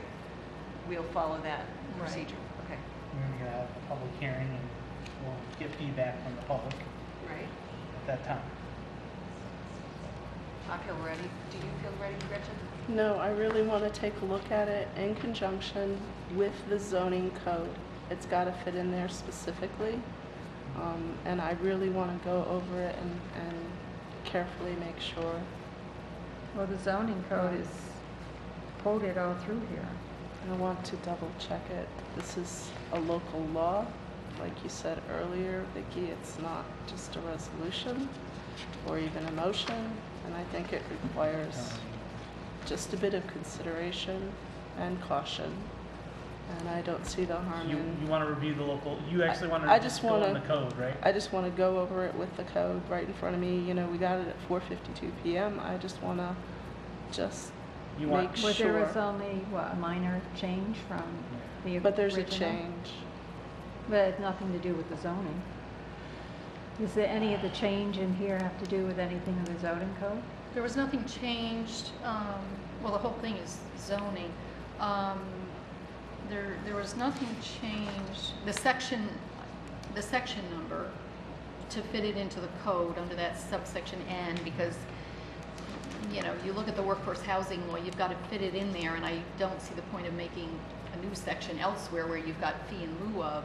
You want to keep it together, so just the section number there was changed, and then, if you just give me a minute.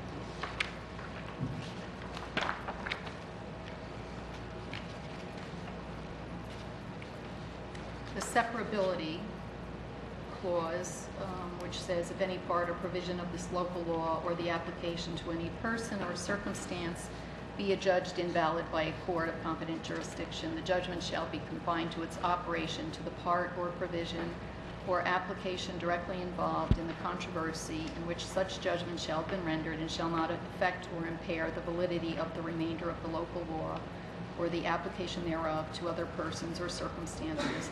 And the town board of the town of Amenia hereby declares that it would have passed this local law or the remainder thereof had such invalid application or invalid provision been apparent. You've already got that at the end of the zoning law. It's in there, I checked. So you don't need to repeat that again for this section. The repealer, you're repealing any other inconsistent provision in law. You've already got that in. The effective date, it's effective upon filing with the Secretary of State. You already have that in the zoning. I checked those sections. So you don't need to repeat that. So those were omitted, but the substance of the rest of it is not different. It's all the same. I don't think it's a complicated addition. It follows with the comprehensive plan, what we intended. We built it in with the resort overlay. We followed a really good lawyer's advice. Joel Russell is very well known. At the time, we had John Nolan also helping us. The only thing I would do is run it by John Nolan and say, do you mind if one of your students or you have a chance to look it over and see if we're following that, the best possible practices that you can think of. Do you see any holes here? That's the only thing that I would do. But I'm comfortable with it as it stands as well. But I guess the question is, if we vote on this now, is there a point of no return? We'd have to reintroduce a new local law. We have to rewrite it again and reintroduce it. If it's a substantial. How does it fall in a time span? If we table this to next meeting, so everybody's comfortable, is that gonna? The 14th is the next meeting. So we wouldn't do a public hearing to the 28th? 28th would be the public hearing. Well, no. Or you could actually set it No, for it a has to different be day. You have to 30 have the days. 30-day notice to county. So we're planning. talking September. So it would be 7, 14, 21, 28. So you'd have to go to September 25th, unless you did a Or you special. could do a special meeting for it. But you've got to give the 30-day period. If you introduce it at a meeting, you know, I can send it out the following day to county planning and, you know, planning board. Then you've got to give them the 30 days, and then your next meeting. So if we So introduce there's that- another set of eyes on it Yeah, anyway. county planning will do a good job, I think. That's their big thing is affordable housing. My goodness, they are all over affordable housing. They had one big complaint about the comprehensive planning, said not enough about affordable housing. Well, the other thing is my understanding from Ann Saylor at County Planning is that they work in conjunction with Hudson River Housing. I think they're both involved in the analysis. That was my understanding because there's a woman at Hudson River Housing that was also working with Ann on it.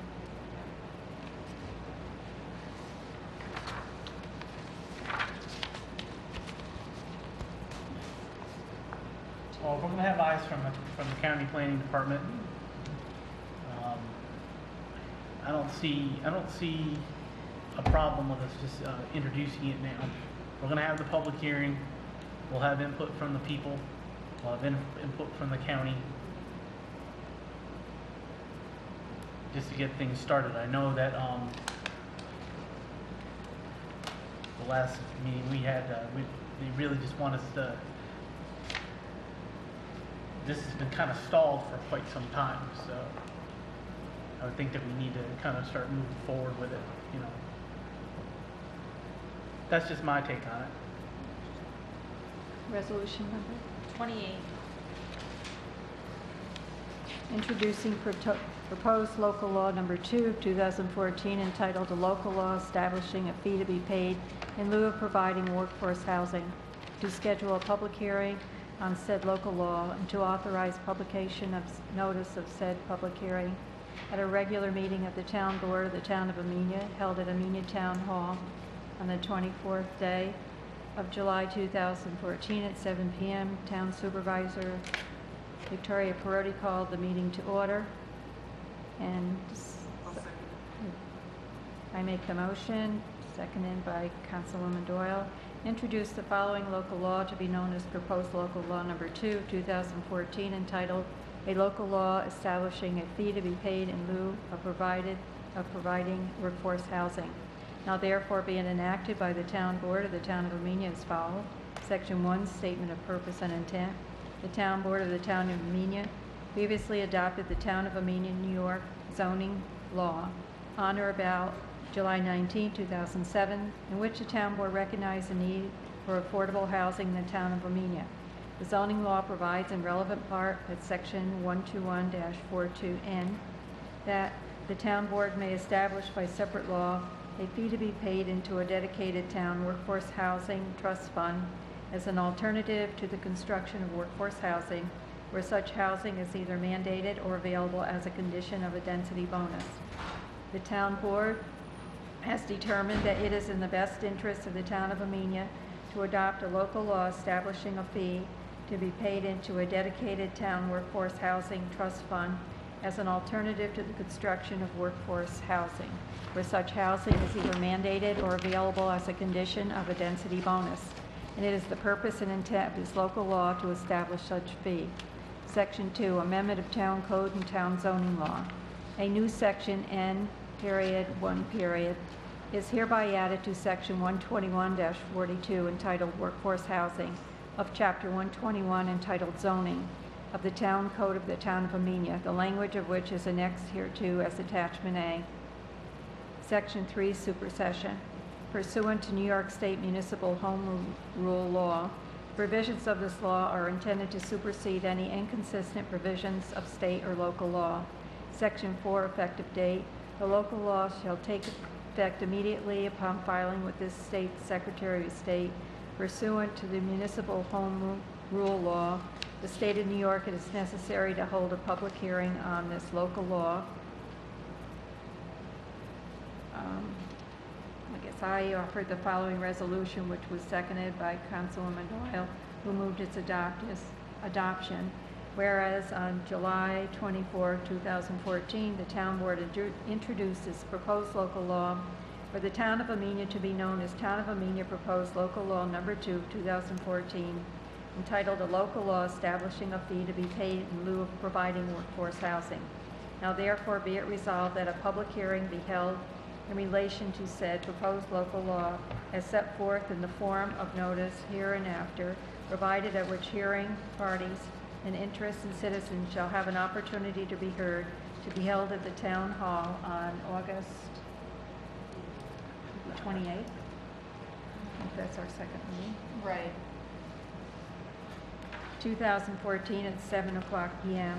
That notice of said hearing will be published in the official newspaper of general circulation in the town of Amenia by the town clerk at least 5 days before such hearing, and that such notice shall be in the following form. And do I have to read the public hearing notice? Okay. Notice of public hearing, take notice that the town board of the town of Amenia will hold a public hearing at the Town Hall, 4988 Route 22, Amenia, New York, on August 28, 2014 at 7:00 p.m. on proposed local law number 2 of 2014, entitled a local law establishing a fee to be paid in lieu of providing workforce housing.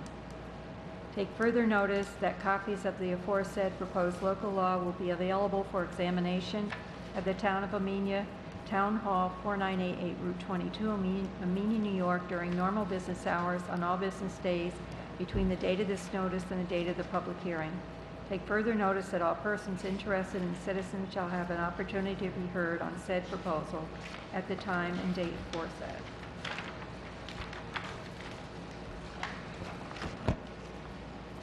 The foregoing resolution was voted upon with all councilwomen and councilmen voting as follows.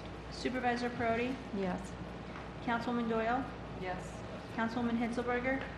I believe we should personally review the proposed laws prior to voting, so no. Councilman Perotti? Yes. Councilman DeLango? Yes.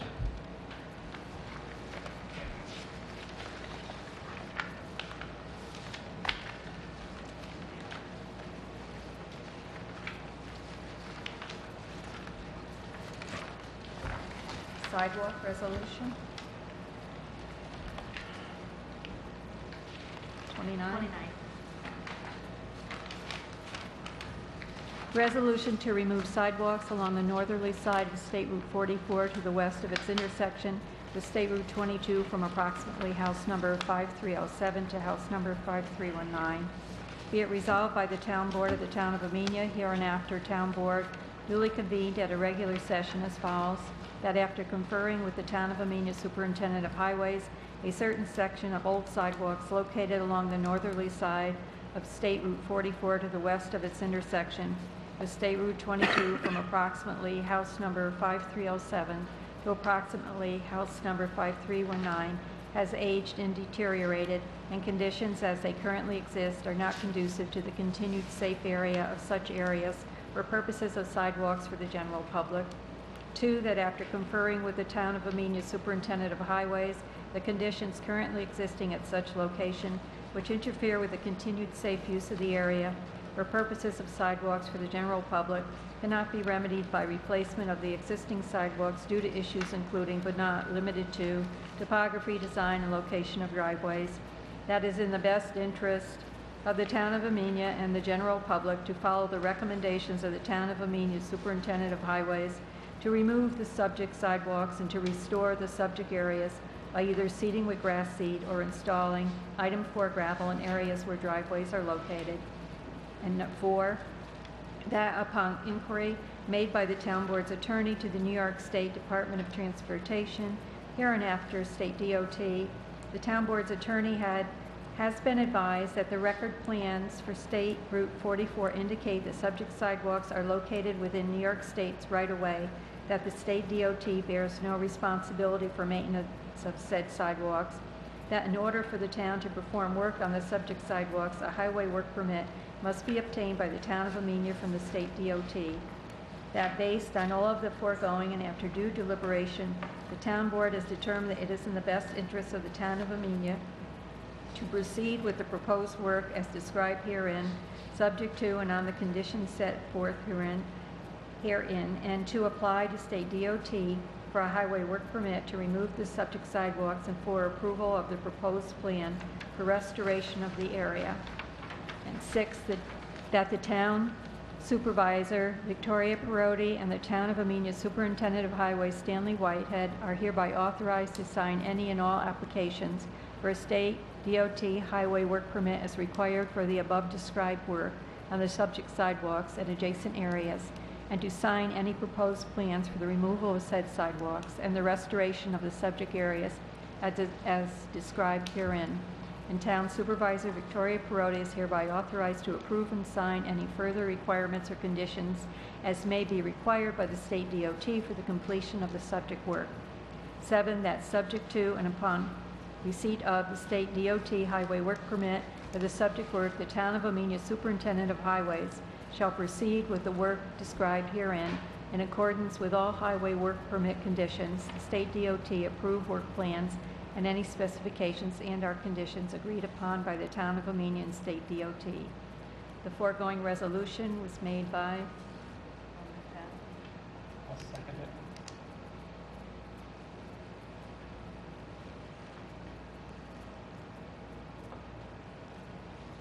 Supervisor Perotti? discussion. Yeah, did we actually talk to the homeowners of the properties that the sidewalks in front of their house at any point? I know there's a couple letters that 1 or 2 of the people said that the sidewalks were unsafe. We're in bad And it's been condition. going on for 3 or 4 years now. We've been battling with Remember the those? thought of whether or not we need to Did we snowplow them or talk whether to we them? need to maintain them. They have been, I don't know if they've been talked about the actual removing, but they have known that this is a gray area of Yeah, whether or the- not we treat them as The one sidewalks or not. homeowner said he's been trying to get it fixed for 5 years.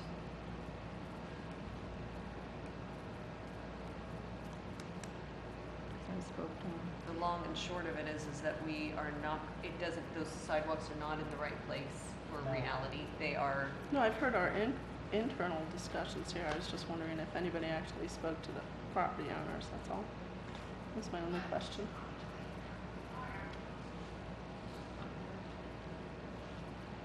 Supervisor Perotti? Yes. Councilwoman Doyle? yes. Councilwoman Hitzelberger? Yes? Councilman Perotti? Yes. And Councilman Delango? Yes. Okay, handicap water fountains.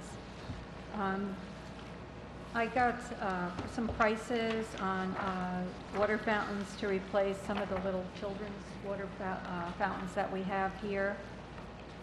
Since the town water has been tested and is in good shape, we could not have to pay for Poland Springs. We have a lot of bottles of the Poland Springs water. Last year, we paid $487. So I don't know what you thought about investing in upgrading the current water fountains that we have in the town hall and make them ADA compliant instead of purchasing bottled water. I think that's a great idea.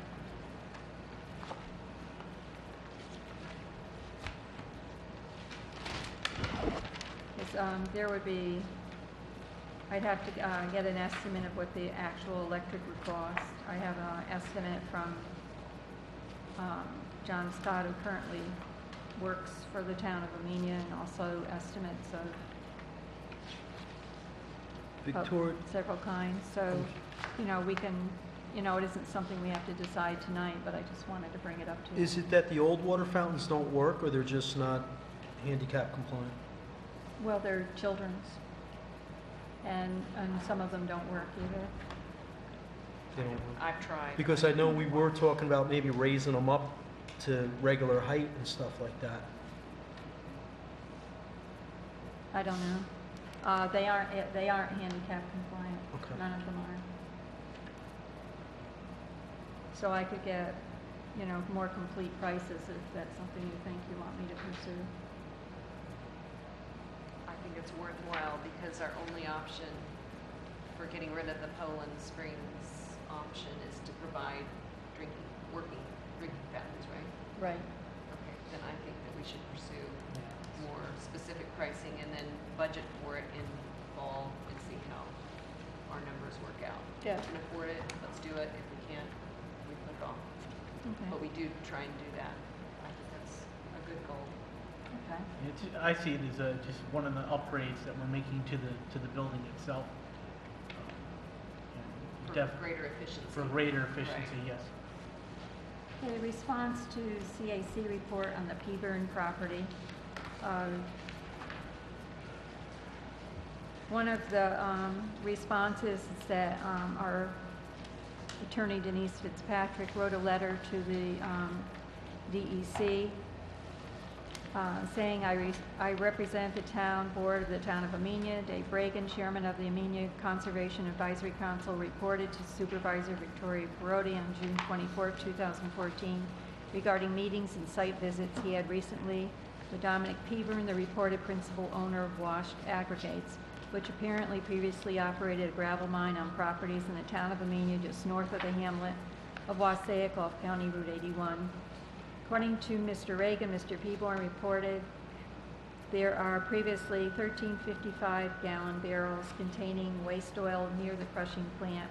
That these barrels were leaking onto the ground, that Mr. Peaburn attempted to convince his business partners to pay for removal of these barrels by a licensed waste hauler for over $25,000. His partners balked at this. Supposedly, the partners hired someone to dispose of the barrels and contents for less than $700, but the disposition of them is unknown. Mr. Peaburn stated the barrels and contents may have been buried on site. It is believed this matter is under investigation by the New York State DEC as a criminal act. Large dumping ground. Mr. Reagan reported further that Mr. Peaburn showed him a large dump just north of the gravel bank just west of County Route 81. Mr. Reagan noticed that this dump is close to the Amenia stream floodplain. While Mr. Peaburn claimed this dumping area is mostly on MTA land, based on examination of Dutchess County parcel access maps, Mr. Reagan believes most of this dump is on Washed Aggregates property. Mr. Reagan reports that this dump consists of a large mass of tires, garbage, 55-gallon drums, and a large number of metal pieces. Most of it is covered with dense vegetation and infested with insects. Examination by Mr. Reagan of aerial photographs taken over several years indicates the dump was active for a period of time and has been dormant for several years.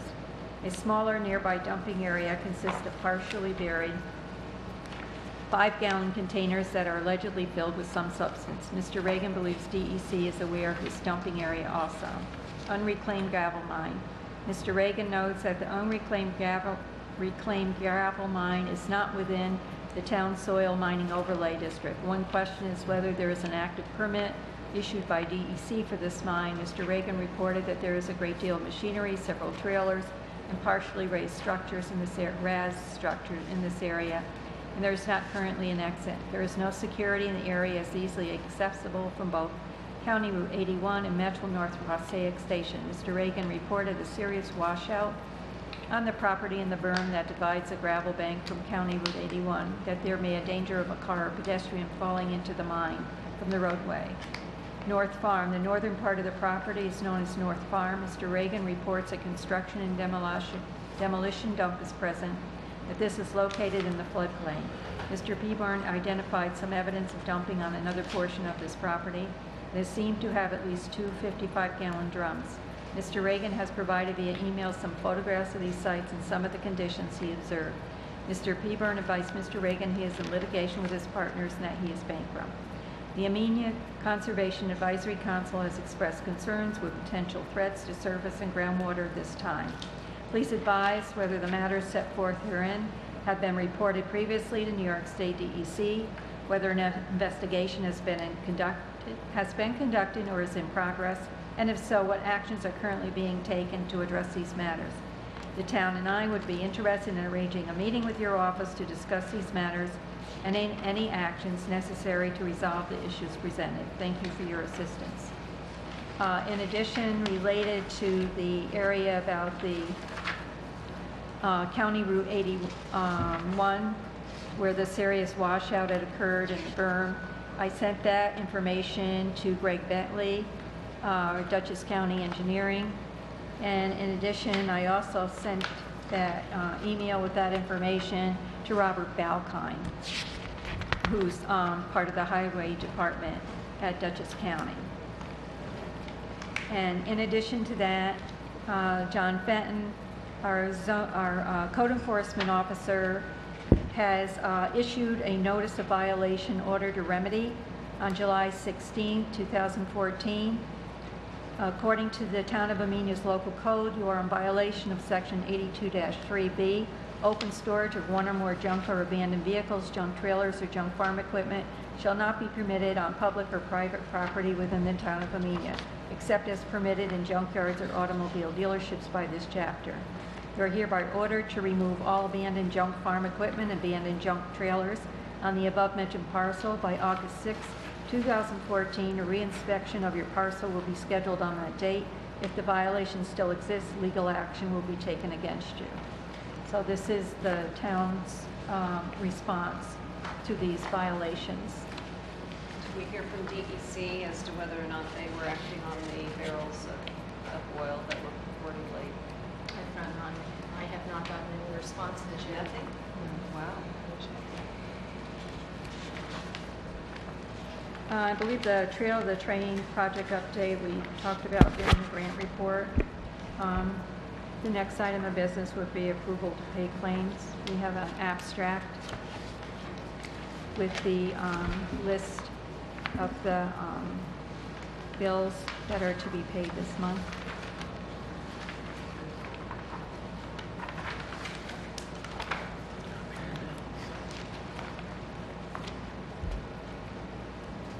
And if someone would like to make a motion to give me approval to pay the claims in those amounts and those funds.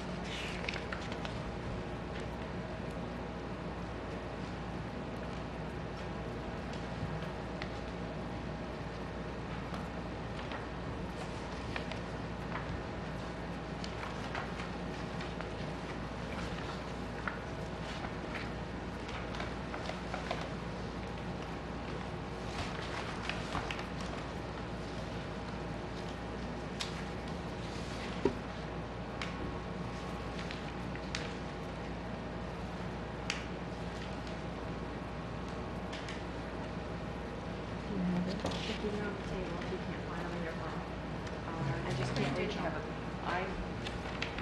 will not be able to. There you go, right there. We had a lot of things to cover tonight. Yeah. A lot of paper. Hopefully you'll have a quorum.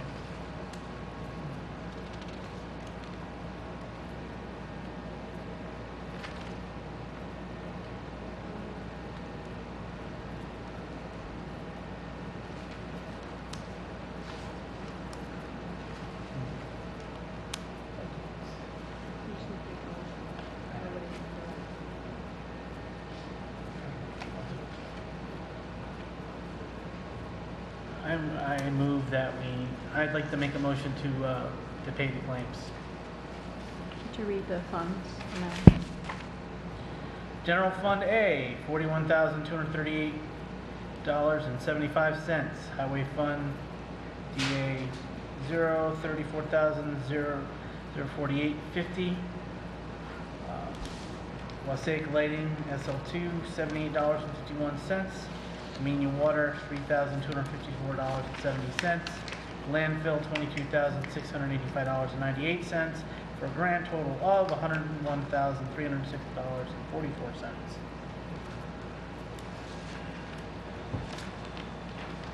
Second.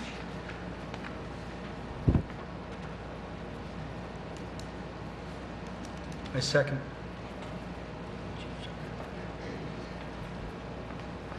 Councilman Delango? Yes. Councilwoman Hitzelberger? Abstain.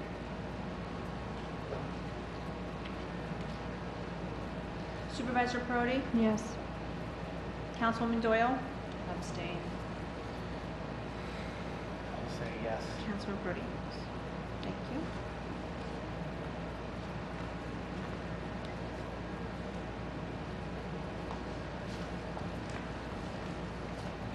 Under other matters, I think we might want to discuss the applicant that, or applicants for the planning board seat.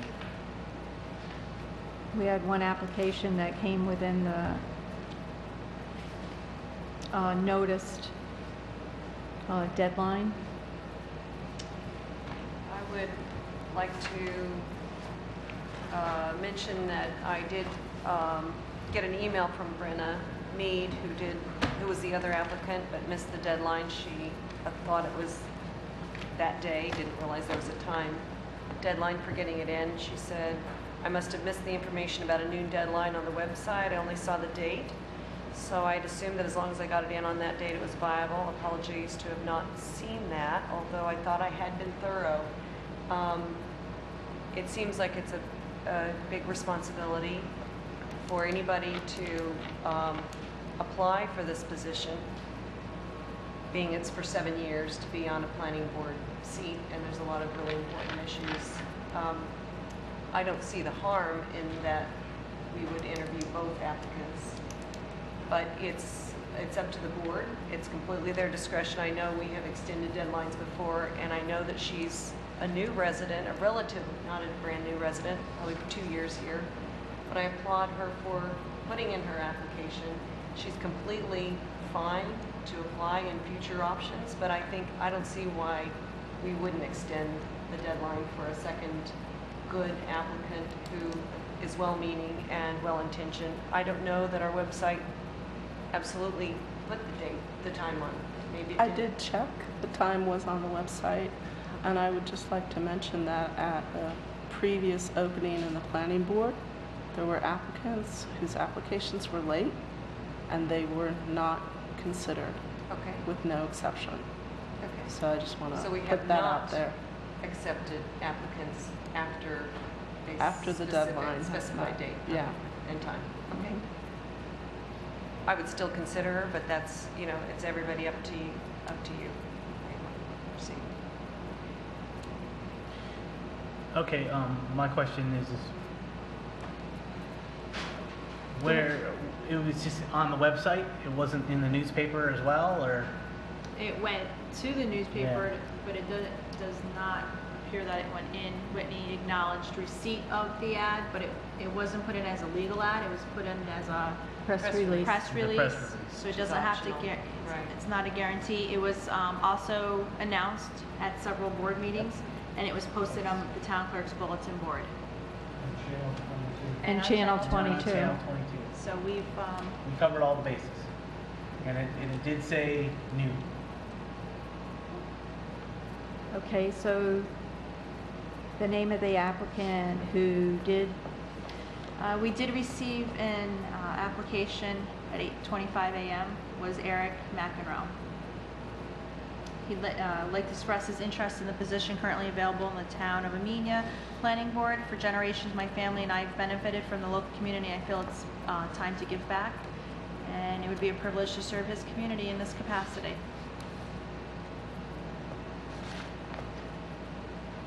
And under available times, it says whenever. Pretty simple. That's So Eric. we don't feel that it's necessary to interview. I would personally appreciate the opportunity, but I understand that if time is of the essence and the planning board needs this extra member, I understand, but it's a 7-year position, so it's not one that one would want to. I do want to just clarify, it's an unexpired term, so it'll be 2019. He's fulfilling Jimmy Walsh, who submitted his letter of resignation, so it's not a full term. How many years then? It's was going left? to go to 2019. so it's 5 years. That's a serious I mean, it's still commitment. it's still a, Yeah. it's Yeah. a lengthy long period. time. I just want to make sure that everyone, when I swear Right. him in, it's only going to be to fill For Jimmy's 5 term. years. And then there is a position that's open at the end of this year, and this is one of those rotating positions. I would want to interview the applicant for the planning board, considering how zoning is being used in our town and the amount of work that the zoning, that they have to do on planning board. I would want the opportunity to meet and chat with anyone who is interested in the position prior When to. can we do this?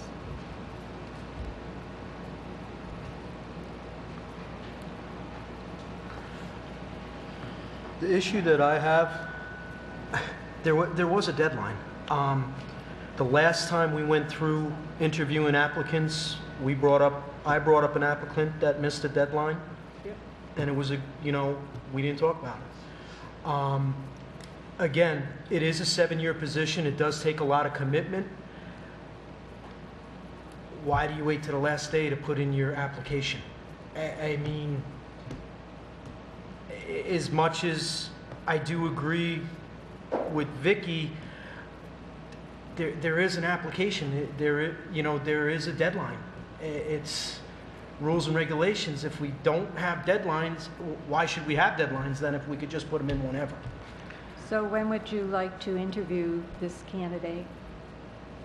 They're just talking about interviewing. If there's so that way one everybody- interview, why would we So that way have? they get to know him, everyone doesn't know him.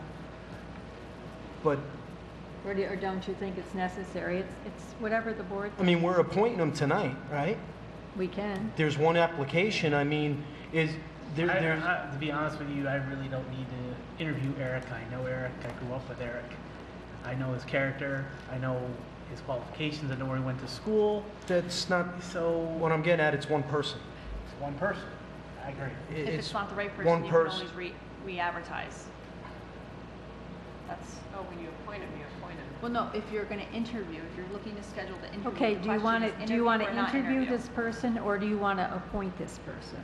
We need to make a Make a decision motion. here. I think you'd be the one to decide that, because we have 2 who feel comfortable with him, right? Without interviewing, 2 who think that it would be helpful because we don't know him, and then you're the only deciding vote, is the way I read that.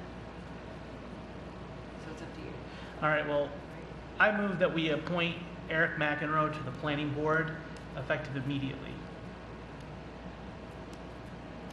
I second that. Okay. Councilman Delango, Yes. Councilwoman Hitzelberger, No. Supervisor Perotti, Yes. Councilwoman Doyle. No, just on the fact that I think that we should, in fact, speak to people before we appoint them. Exactly. Councilman Perotti. Yes. Motion carries. I'll notify him in the morning.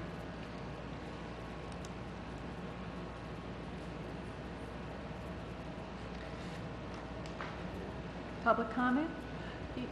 Minutes? Yes, when You we- want to, okay, did you want to vote on the minutes? Has everyone had a chance, have you had a chance, Vicki, to I look at did, but I them? wasn't here. I don't think I was here. I was away. No, you were. July 2, is that right? I was away. Would you like to so- tell us where you So were? you haven't seen them yet? I've seen them and read them, but I can't approve them because I wasn't actually here to see if they represent fully what happened. Does that make sense? I would recuse myself, but I Has did everybody read else them. looked at them? I've read mine, yeah. Gretchen? Yeah. Stephen? Yeah, I read them today. Okay, then I vote, make a motion to approve the July 10th, 2014 minutes. I'll second it.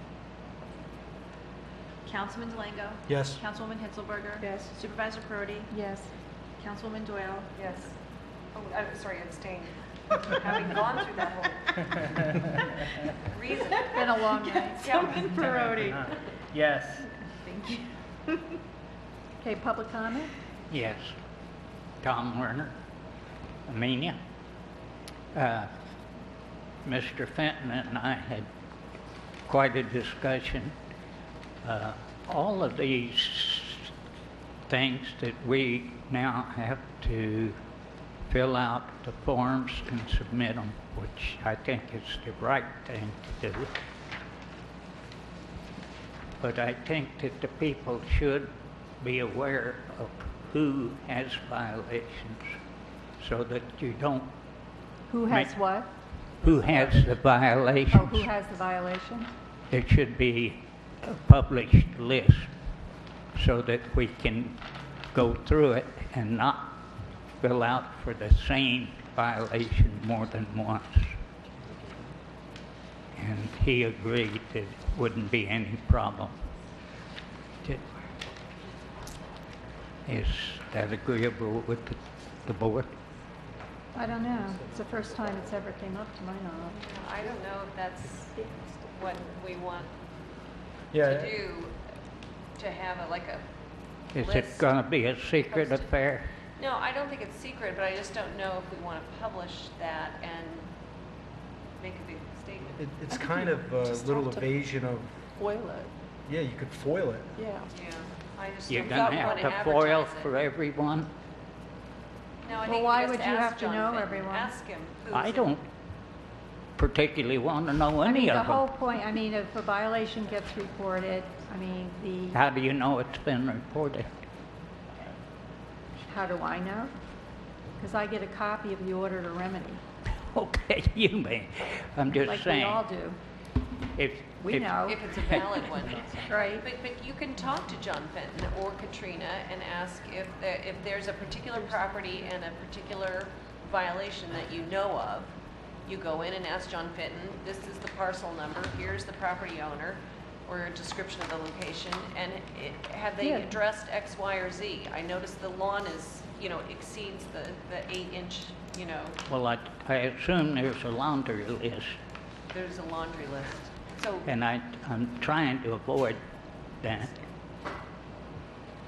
If you have a particular I've yet to even submit one other than the sign and will Well, you say could come that at- it just go still in and ask hasn't the been question. remedied.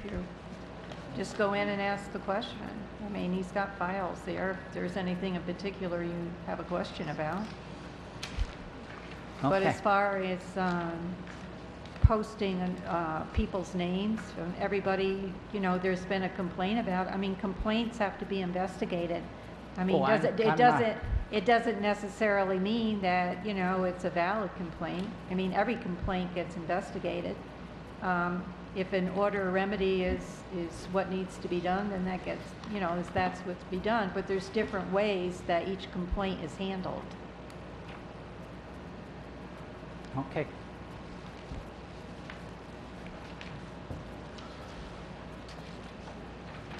Is there any other public comment? Town board comments?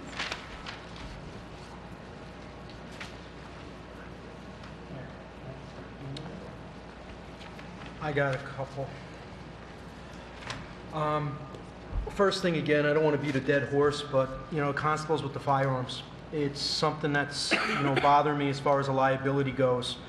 If we are going to keep on approving this, I would like to see the certifications, and I would like to make sure that our insurance policy is protecting us if there is an issue.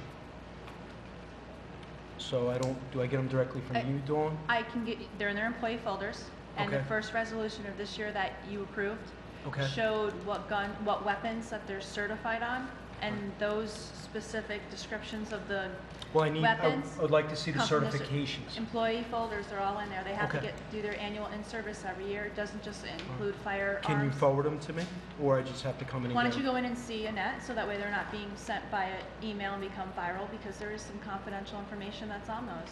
There's also a certification that goes up to the New York State Department of State every year after that certification's been done. That's being done by the instructor.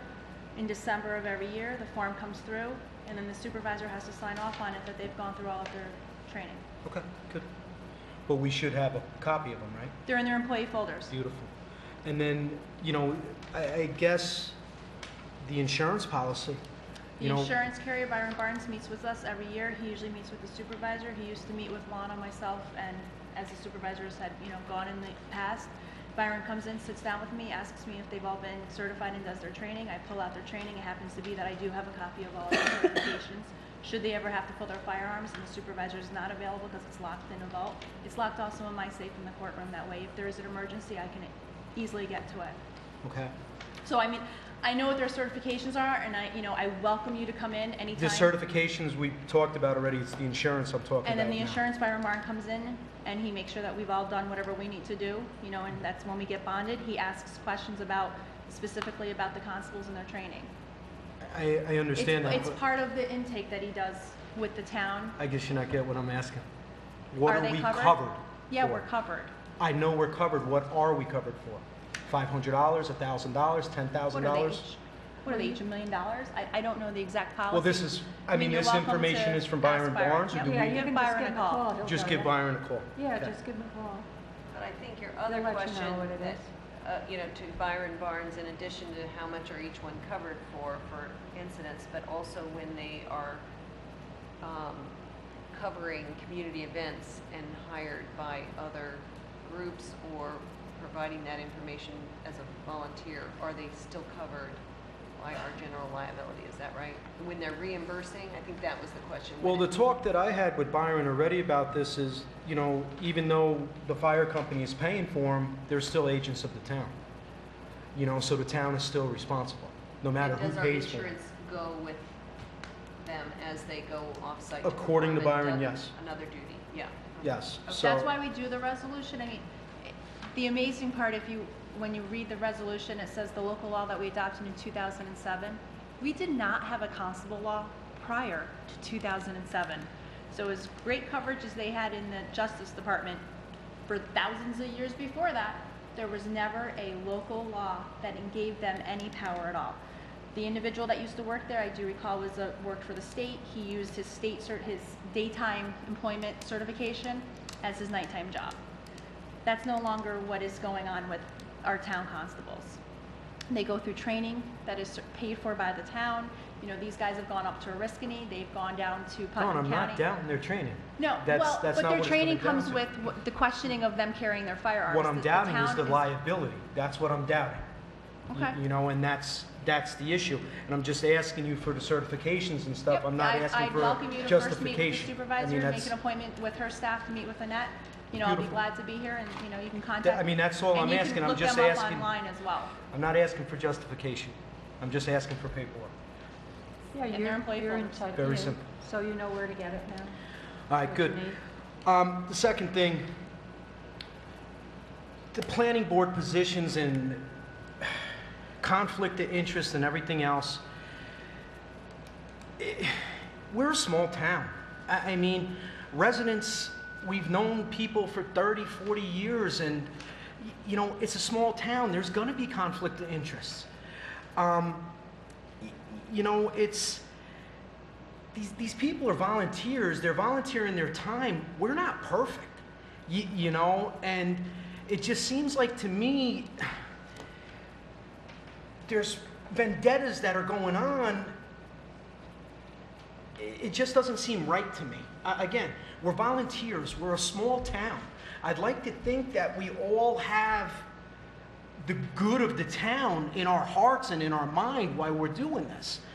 I think it's a little unfair about what's going on with this. I would like to see if some of these decisions that were supposedly made that is such a conflict of interest, does it matter? Is he benefiting from it somehow, monetarily? Or where's the proof? And this is what's coming on. We could get up at that podium and we could say this and say that and say that. Where's the proof? I'm not saying it's not going on. I'm not saying it is going on. It's just, again, we're a small town. We're supposed to have small town values, and we're supposed to stick together as a town. And we're losing that. It's all this finger pointing going on and everything else. If something's out there, give me the proof. Show me that there was a monetary, gain from a decision that was supposed to be recused from or not recused from or anything else. I know myself, I excuse myself from certain votes because I do think there's a conflict. But again, we're not perfect. We're volunteers. We're not lawyers. We're not, career politicians. So, I do ask, cut a little bit of slack, So I guess that's really about it.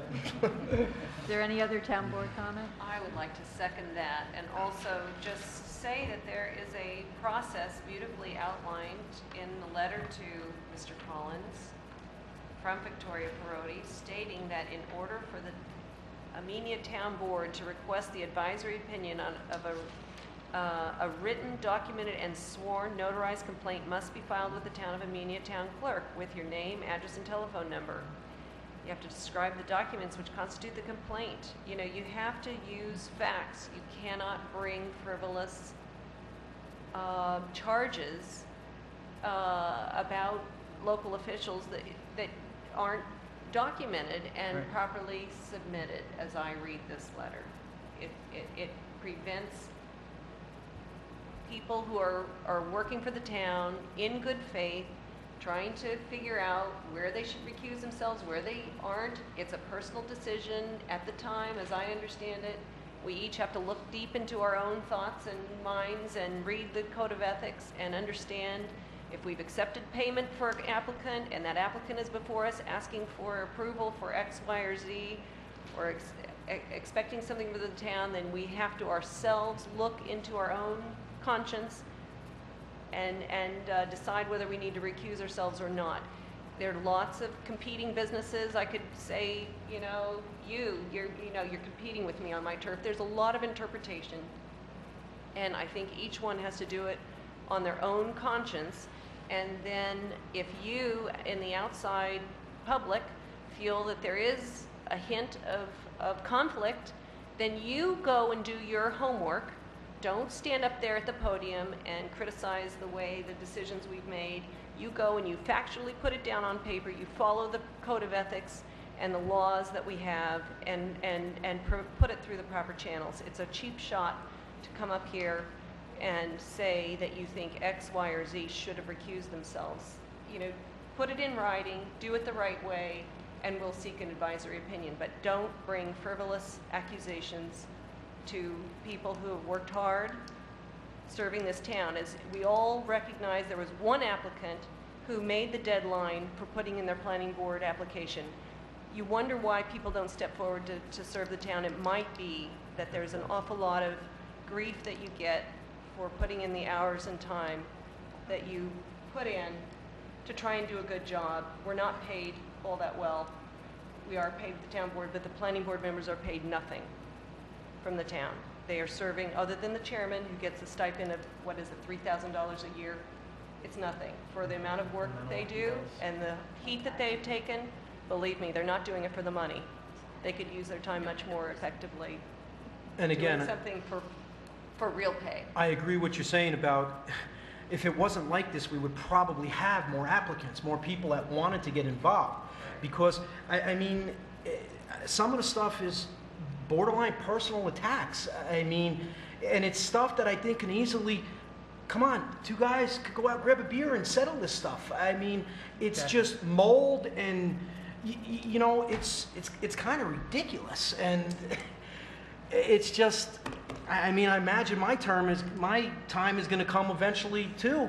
And, you know, I don't know how I would react. I'd probably shut the mic off and say what I had to say, but we're not in that position to do that. And, you know, we're human beings and we're residents, we're town fellow residents. I mean, there should be a little more respect and a little more, you know, decency about it. Just, you know, just one of my thoughts. So. Okay, so I have some town board comments. It kind of flows right into this whole thing. I just like to make an apology. You know, I didn't intend to make any accusations. I'm not going to make any accusations against anybody that planning board or former, because, you know, each of us have been on the hot seat. We're here in the hot seat right now. People are watching us on TV. I actually made some comments at the last meeting. I have a gentleman by the name of Andy Durbridge who's been trying to get a hold of me via email. I have like 2 points here. One, I didn't get his first email, but I got his second one. So I'm questioning what's going on with the server. So I'm going to be in contact with BAS to see what's going on with that. But I want to get to what he sent me. He goes, while my previous emails are apparently lost and failed to reach you, I hope this one does, but please confirm its receipt. And I'm confirming it right now. The subject of my lost email was a comment on your public comments made at the recent town board meeting. The specific comment you made referring to the zoning and codes currently enforced in our town are not factual and were possibly incomplete or biased. So I asked you to qualify those comments or offer more information. Well, you may be have a personal opinion regarding the passage of the comprehensive plan and zoning in 2007, I think it is unfair to not be accurate, complete, or to mischaracterize. You stated, among other things, that the comprehensive plan was haphazardly passed in 2007. I still do believe that. The passage of the said plan was not overly extensively reviewed and met all of the tests required, but took many hours and experts to craft.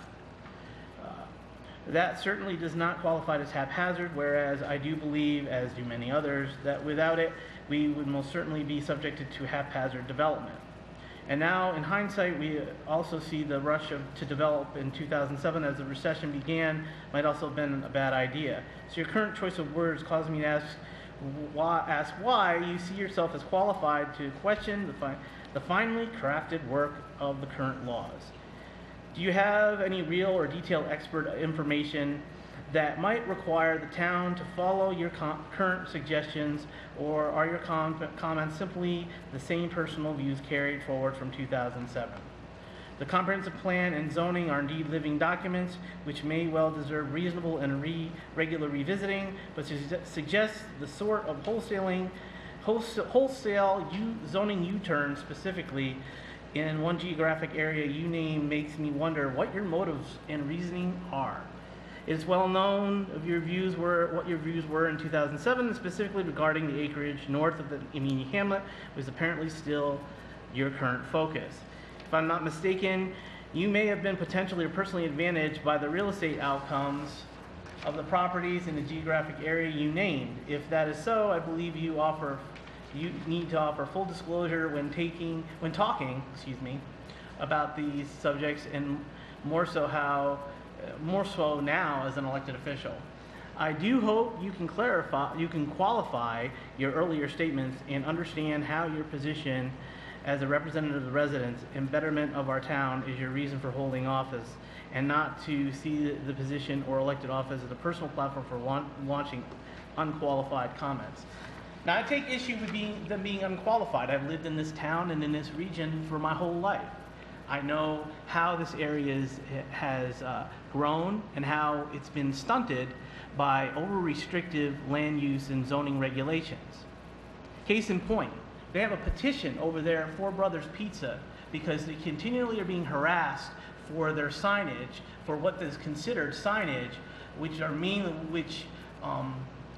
I would consider art. I think we're going a little bit overboard with these regulations, and I think that might have something to do with our current sign law. Who put this sign law together? We are not in Westchester County. We are in Amenia, New York. What I'm saying about our zoning code is we need to allow flexibility. We need to be a business-friendly environment here. And our current zoning code, the way it's been drafted, I don't believe that that's the case. And I brought up West Side Development that is an old issue, to disclose my family no longer owns any property in Amenia. I brought that up as an example. There were over 200, almost 300 signatures of people that wanted the West Side Development included in the comprehensive plan, in the zoning code, and it went summarily ignored. That is a fact. So those are factual comments that I'm making about the comprehensive plan.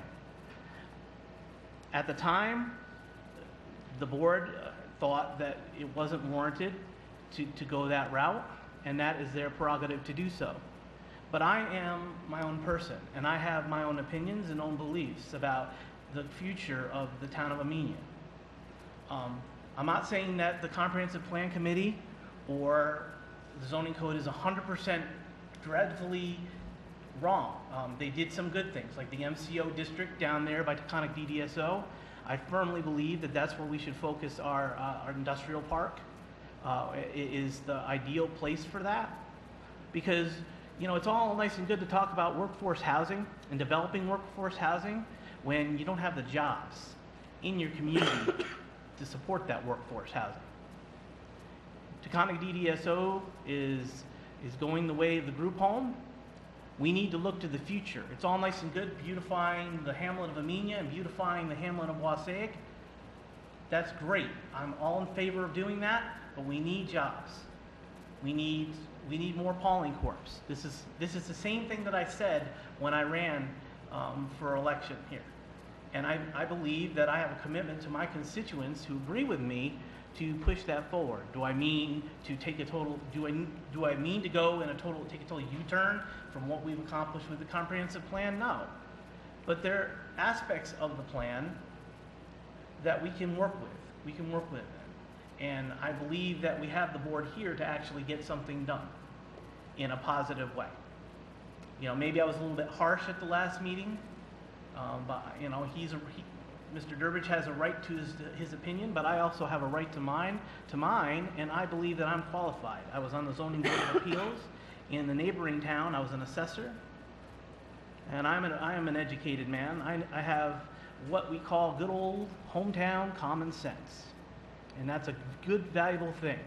A lot of academics seem to miss that at some point. I think everybody, I don't want to get down on any academics. You know, you worked hard for your degree. You're probably still paying off the loans. But what I'm saying is, you know, I agree with Mike. We should be coming together and trying to work together for a common goal for the future of our community. That being said, I have another issue, and that is of the email system. I'm not a fan of Outlook. We made, at my job where I work, at Hotchkiss, we made a transition from Outlook to Gmail. We have an exclusive agreement with Gmail, and that the school is tied into, and there's an actual, but Google isn't actually helpful when considering a switch for email.